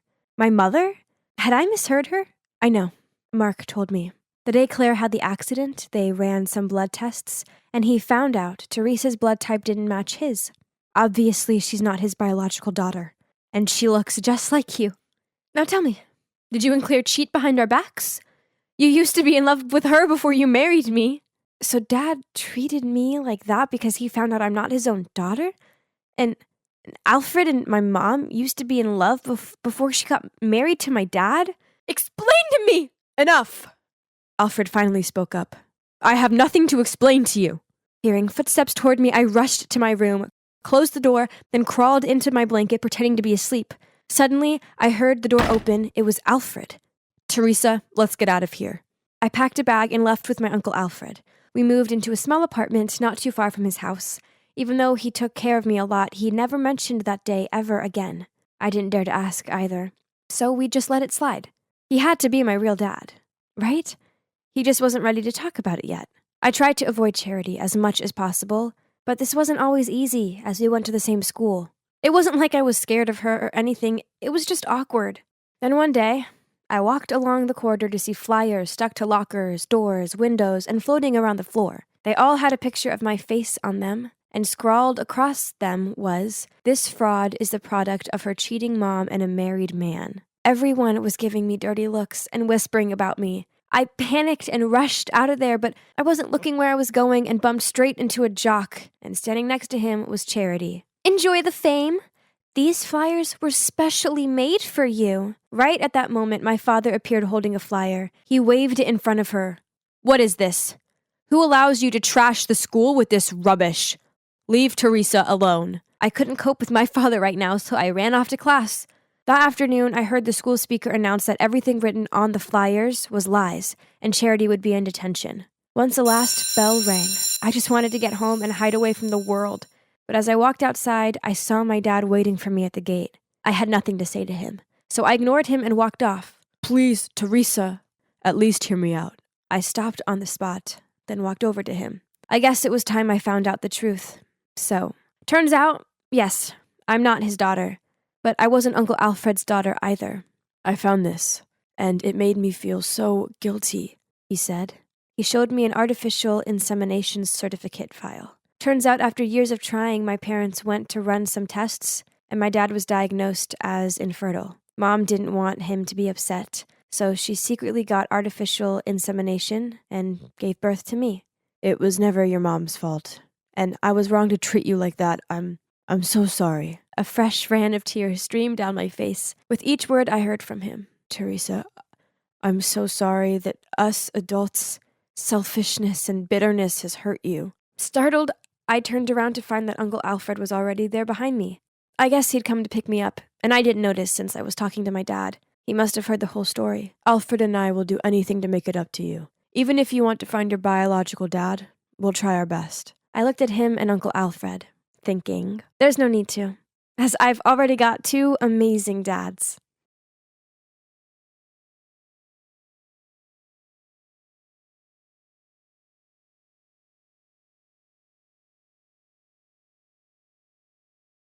This was my first ever day at high school, and naturally, I'm owning it. I mean, who wouldn't want to befriend someone as beautiful and friendly as me? By lunchtime, I already had loads of new friends, and everyone flocked around me to hear stories about my amazing life. I soon became super popular at school. I was the gorgeous, enchanting blonde beauty. Do you know what the best part was? Boys started noticing me too. Even the captain of the basketball team, Mitch, took a liking to me. It makes sense. I mean, obviously, the best-looking boy in the school is going to be interested in the best-looking girl. And guess what? He's following me on my way home right now. Stalking me much, huh? Just wait for it. It seemed like my new life here in this school was going to be awesome. Well, Mandy. That was not an easy question, but you answered it perfectly. Great work. See? I'm not just a pretty face. I'm also one of the smartest students in the school. My admirers grew and grew. It seemed like everyone wanted to spend time with someone as perfect as me. Here, I was telling my new friends about how at first, people sometimes misjudge me, as I come from a well-educated and extremely successful family. My parents are super wealthy individuals who encourage me to always be the best version of myself and strive hard to never let them down. Hey, Mandy, pardon me, but how come you never wear designer clothes or use anything expensive? She looked down at my tatty-looking sneakers. I see why it might seem a little peculiar, but you see, I dress this way because my parents value the importance of being humble. That's also how I live. Goodness is better than beauty, right? Then I pulled out my phone and showed them the grades from my last school. Everyone gasped at me for being so excellent. I was loved, admired, adored. But of course, being this amazing meant that there's just gotta be quite a few kids being jealous of me. I mean, I suppose I couldn't blame them. After all, I dazzled like a diamond, while they were just dull and ordinary. One time after an exam, as soon as the teacher left, this girl called Layla stood up and said, "Mandy cheated. I saw it with my own eyes." I saw it too. She checked her phone during the exam. Everyone was gasping in shock. Right at that moment, the class president, Marshall, shouted, Hey, quit it! We all know Mandy's a great student. There's no way she cheated." Huh, that's what I'm talking about. Layla and Susan must be bursting with envy that their petty plan to ruin me didn't work. And the class president, he came out of nowhere to protect me. He must be another one of my many admirers. But sorry, Marshall, I'm way out of your league. A girl like me needed a handsome, rich, mature kind of guy. These boys at school are cute, but they're just boys. They're beneath me. One time I was in a rush and didn't have time to search my locker, so I accidentally took the wrong textbook with me to class. Seeing my mistake, Layla and Susan immediately jumped in. Uh-oh, what's this? We thought Miss Perfection here never messed anything up. I didn't even have a chance to say anything, as this Beth girl spoke up. Hey, cut it out! Who doesn't make mistakes once in a while, huh? Here, you can share mine. Oh, wow, this girl was kinda nice. It was good to have an ally to deal with Layla and Susan. So, at lunchtime, I joined Beth's table. We started chatting, and she was clearly fascinated by how amazing my life was. Great, now I had a faithful sidekick. Hey, Beth, help me do the homework for today, okay? Again? I have to attend a very important party with my parents tonight. There will be politicians and plutocrats. I won't have time to do homework. Now I have to go home early to get dressed and do my makeup. Bye! I didn't need to turn around to see her funny, bewildered face. She looked like that every time I asked her to do my homework. But it was worth it, right, Beth? She got to hang out with the hottest prodigy in school, me. So a little bit of extra homework was a small price to pay for such a privilege. You know, to me, that homework was nothing. I just didn't have time for it. I had to admit that having Beth around was very convenient. She made sure my grades stayed top of the class, leaving me time to play polo, go to the golf club, and attend charity functions with my parents. She also let me borrow her dresses, bags, makeup, and this super cute pair of high heels. My friends admired me, strangers idolized me, my teachers adored me, and I had a wonderful, loyal best friend. Life was perfect. Until one day, as I was shimmying along the hallway, I noticed something odd. People weren't giving me their usual looks of adoration. Instead, they were turning their noses up at me. Huh? What was happening? Hey, Beth, do you know what's going on? People are acting really weird. She just shrugged. I don't know. Let's see. I tried to tell myself that it was no big deal, but I couldn't shake off the feeling that something was wrong. Then later that day, my worst fears were confirmed. As I entered the classroom, Marshall came over to me and waved his phone in my face. Good game, Miss Perfect. Turns out you're just a big fat liar. I looked at his phone and saw a long post with a lot of photos attached. There's a big title saying, "The Truth About Mandy the Liar," and each photo came with a caption. Mandy's house is actually very ordinary. She lives with her grandparents. There are no luxurious mansions or wealthy parents.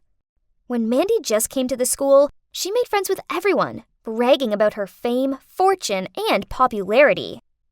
I don't know who she is. So what if we just shared the same path to the bus stop? Who said that I intend to get acquainted with her?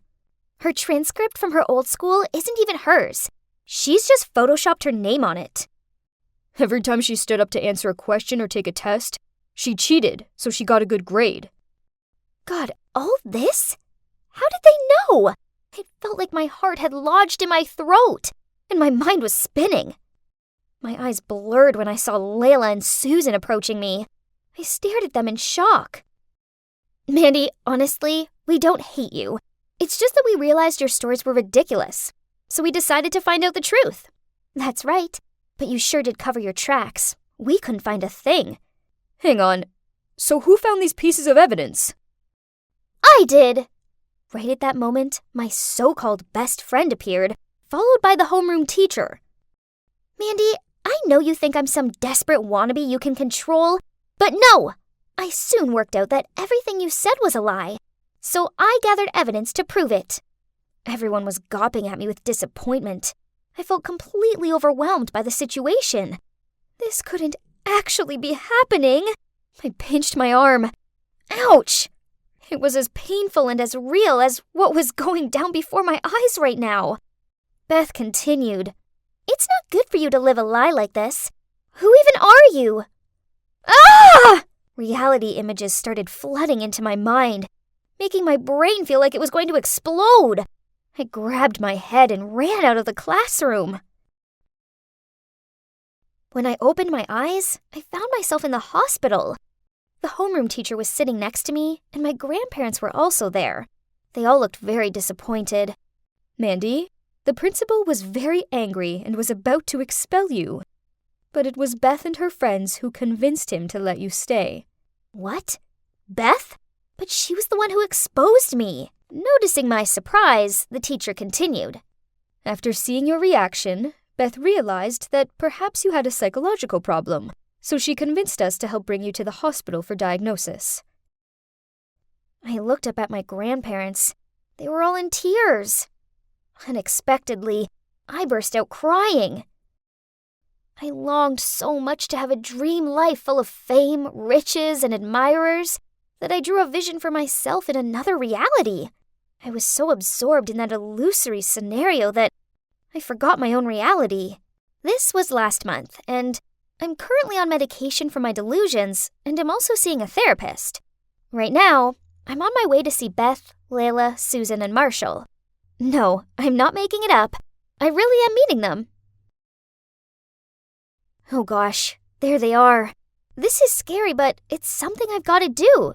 So I took a deep breath, then taking my therapist's advice, I spoke from the heart. Hi guys, thanks for coming. Firstly, I want to apologize for lying. The truth is, I've lived the lie so much that I could no longer distinguish what was real and what wasn't.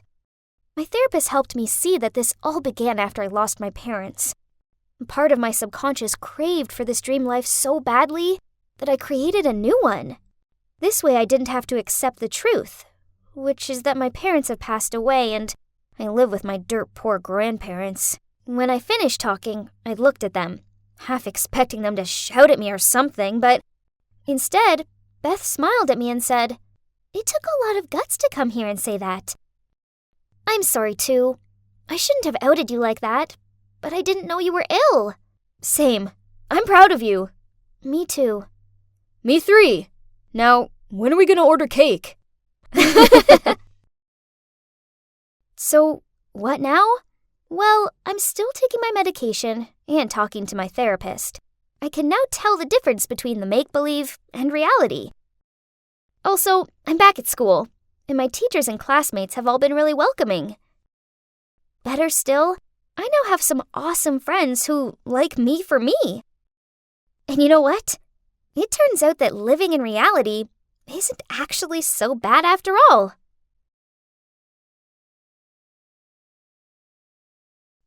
Ugh, look at them flirting. What an eyesore. But don't get it wrong. Trust me, this is no happy family. That woman there isn't my mom. She's Rochelle, our housemaid. I repeat, housemaid. But it looks like she has her sights set on becoming my stepmom. Ugh. We only hired her because after my mom passed away, Dad and I struggled to deal with our grief, and our clumsiness as well, so tidying the house didn't take priority. I suppose Rochelle was an okay maid. Can't deny that she's a good cleaner, and her cooking is tasty. However, recently, I've noticed that she always cooks Dad's favorite meals. Also, they laugh and flirt and constantly give each other these gooey-eyed looks. Yuck! Today, she even took out her handkerchief and attentively wiped my dad's sweaty forehead. Who does she think she is? She definitely wanted to hypnotize Dad. If she thought she'd have a slot in this house, she was totally wrong. I needed to do something about this. I had to talk to Dad right away. Dad, Mom didn't pass away that long ago, but it looks like you've already lined up her replacement. Didn't you hurt Mom enough by reconnecting with your ex right before she died? What do you mean replacement?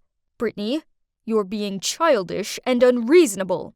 I don't know, and I don't care. But I want Rochelle to get out of our house immediately. She's for sure trying to get something out of you.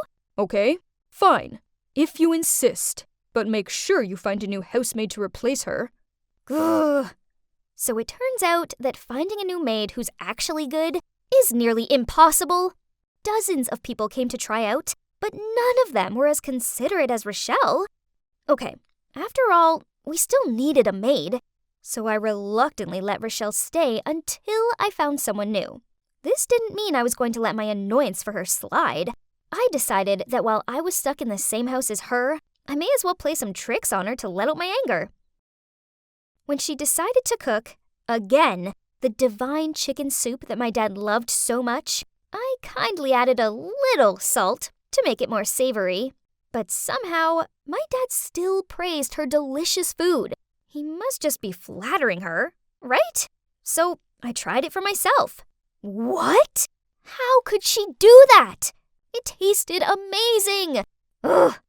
Another time, I copied this trick I saw on TikTok by sticking layers of food wrap on Rochelle's door, then acting like there was an emergency. Quick! The oven is making weird noises. I think something's burning. Rochelle quickly ran out of the room and I couldn't help but laugh my head off. Her face was really funny. She then gave me this bewildered look and smiled helplessly. Ugh. Why did this woman never get mad? Okay then, let's step it up a notch. I decided to play the ultimate trick. Knowing that Rochelle was scared to death of cockroaches, I cut a cockroach shape out of paper and put it behind the fabric of her nightlight. That night, I was dozing off when I heard a screechy scream, "Ah!" coming from Rochelle's room. Aha! Success! But she was so terrified that she fainted. Oops! Do you know what the most annoying thing is? Even after all the trouble I've caused her, Rochelle was still super sweet to me. She was always offering me cookies and asking me about my day and stuff. I felt like she was trying to play the role of a mother, and I didn't like that at all. She couldn't fool me. I knew she only put up with me to please my dad. Thanks to Rochelle, I could never be at ease, even in my own home. But recently, a very special person has come into my life and lit up my mood. It was totally by chance. That day, it had rained like crazy, so there were puddles everywhere. I was on my way home from the grocery store when a car drove whizzing by. I thought I was going to get a free bath, but then suddenly, an arm pulled me back and shielded me with his body. Just like in a romantic movie, standing there was a boy, soaking wet, asking if I was okay. Aww, he had totally swept me off my feet. We walked together for a while, and he told me his name's Chris, and he lives in the next neighborhood. That's it! I needed to find a way to impress Chris and also thank him for helping me. So, after some careful thinking, I decided to bake him a cake. I'd seen Rochelle bake before. It looked easy peasy. So I baked one and gave some to my best friend Sue to try. But she spat it out and said, "Ew, gross!" I sadly sat in the kitchen, staring at my pathetic cake, and wondered where I'd done wrong. That's when Rochelle stepped into the room. But to my surprise, instead of laughing at me, she patted me on the shoulder. "Come here. I'll teach you how to cook." Rochelle was a good cook, so I'd be stupid not to learn from her. This doesn't mean I like her, though. I just want to win my crush's heart. So after that, each day after school, Rochelle gave me a cooking lesson. Okay, so maybe she wasn't as bad as I first thought. We tried out different recipes together and came up with our own perfect formula. And finally, I could bake a lovely heart-shaped chocolate cake by myself to confess my love to Chris. And you know what? He said yes. I was so deeply in love with Chris that I totally forgot about my conflict with Rochelle. Chris often came over to my place. My dad and Rochelle loved him. So now, besides my dad's favorite food, Rochelle also makes Chris's favorites too. She's incredible. She could remember everything Chris loves and hates, even the trivia, like he's allergic to peanuts. We were just like a family, and I have to admit, it felt kinda good. And then, out of literally nowhere, the shock of my life happened. My dad passed away from cancer. I didn't even know he was ill. As you might guess, I totally broke down and didn't want to do anything after that. My mom and dad had both left me, just within a single year. But at least I still had Rochelle and Chris beside me. Rochelle took care of me like I was her actual daughter. I was going through such a tough time in life, but having them around made me feel like I wasn't completely alone. The grief had to fade away eventually, and it's gonna be okay from now on, I thought. Until one day, I was baking cupcakes, when my dad's lawyer appeared and showed me the will. Turns out, my dad had left the house to me, but only on the condition that I had a guardian.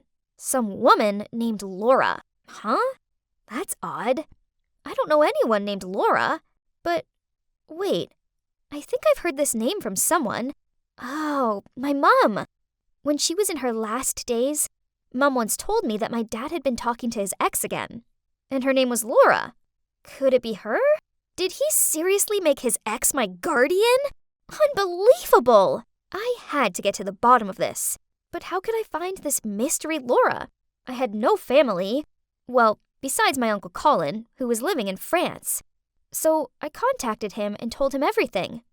He flew back at once, and although I hadn't seen him in years, I couldn't hold back my emotions and ended up sobbing on his shoulder. And then he told me the horrible truth.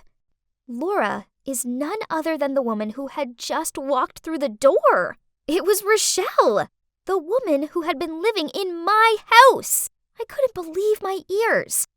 What on earth is going on? So Rochelle moving in was no coincidence? My dad sneakily snuck her in as a maid so they could be together? My pain and disappointment were overwhelming, but I had to calm down so I could think rationally. I knew I needed to be smart and outplay Rochelle at her own game. Since then, I started watching Rochelle and noticed something strange. Rochelle and Chris were a bit too close and intimate. I often saw them whispering to each other when they thought I wasn't looking. What did this mean? Could it be that Rochelle was trying to coax my boyfriend into one of her dark schemes? Or, worse still, was the guy I loved cheating on me with an older woman? My suspicions deepened. When a few days later, Chris told me he was sick, so I had to take the school bus for a couple of days. And Rochelle also asked me for a few days off. Could it just be coincidence? I didn't think so. So I decided to be a detective for once. Right after Rochelle left, I started following her. And with no surprise, she went to my boyfriend's house. Hi, Mom! Excuse me? Mom? She's his mom? So that means she not only flirted with my father, but also planted her son to distract me to take over my family's property? I trusted them. How could they be so cruel? Suddenly, I remembered a detail that I didn't notice until now. After eating the food she'd cooked, for some reason, my father became weaker and weaker and eventually passed away. Did she poison him? If that's the case, then she really is a poisonous snake in human disguise. I immediately broke up with Chris and fired Rochelle, then went home and told Uncle Colin everything.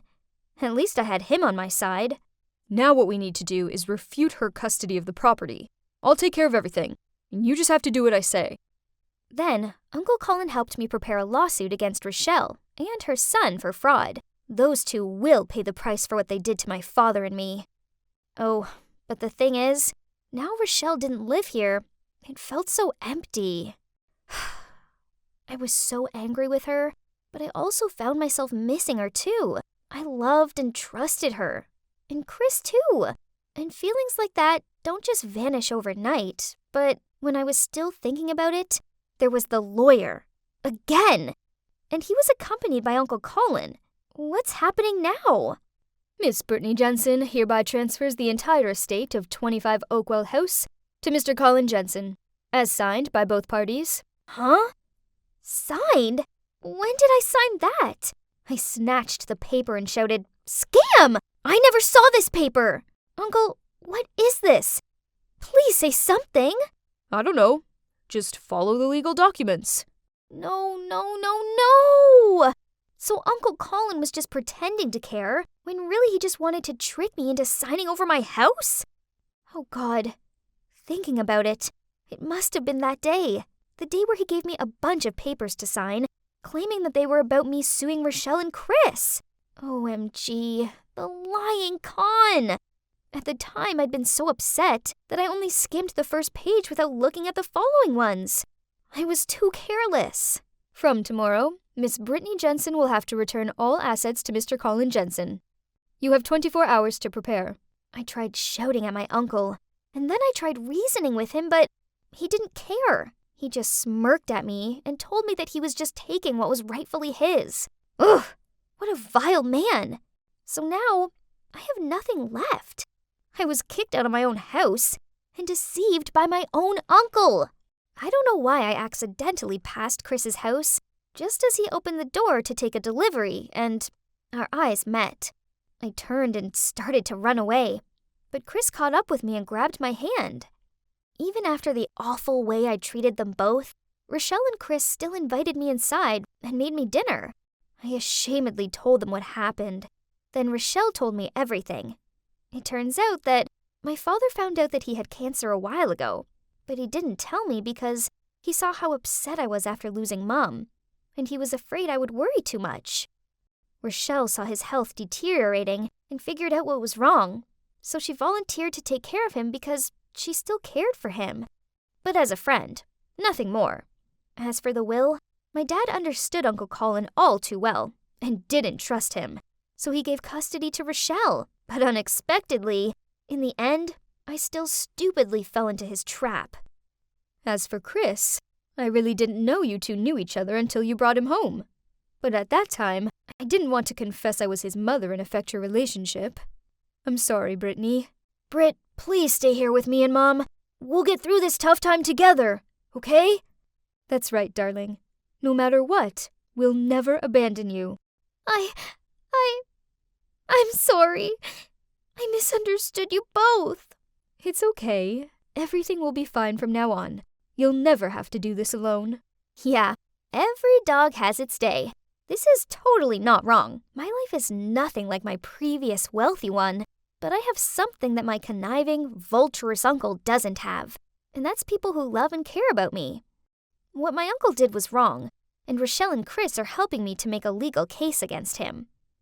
As for now, well, I still haven't given up on my passion for cooking, and still practice with my master every day. And you know what? I just won first prize at the city cooking competition. Right, I better go, as I have a big treat planned for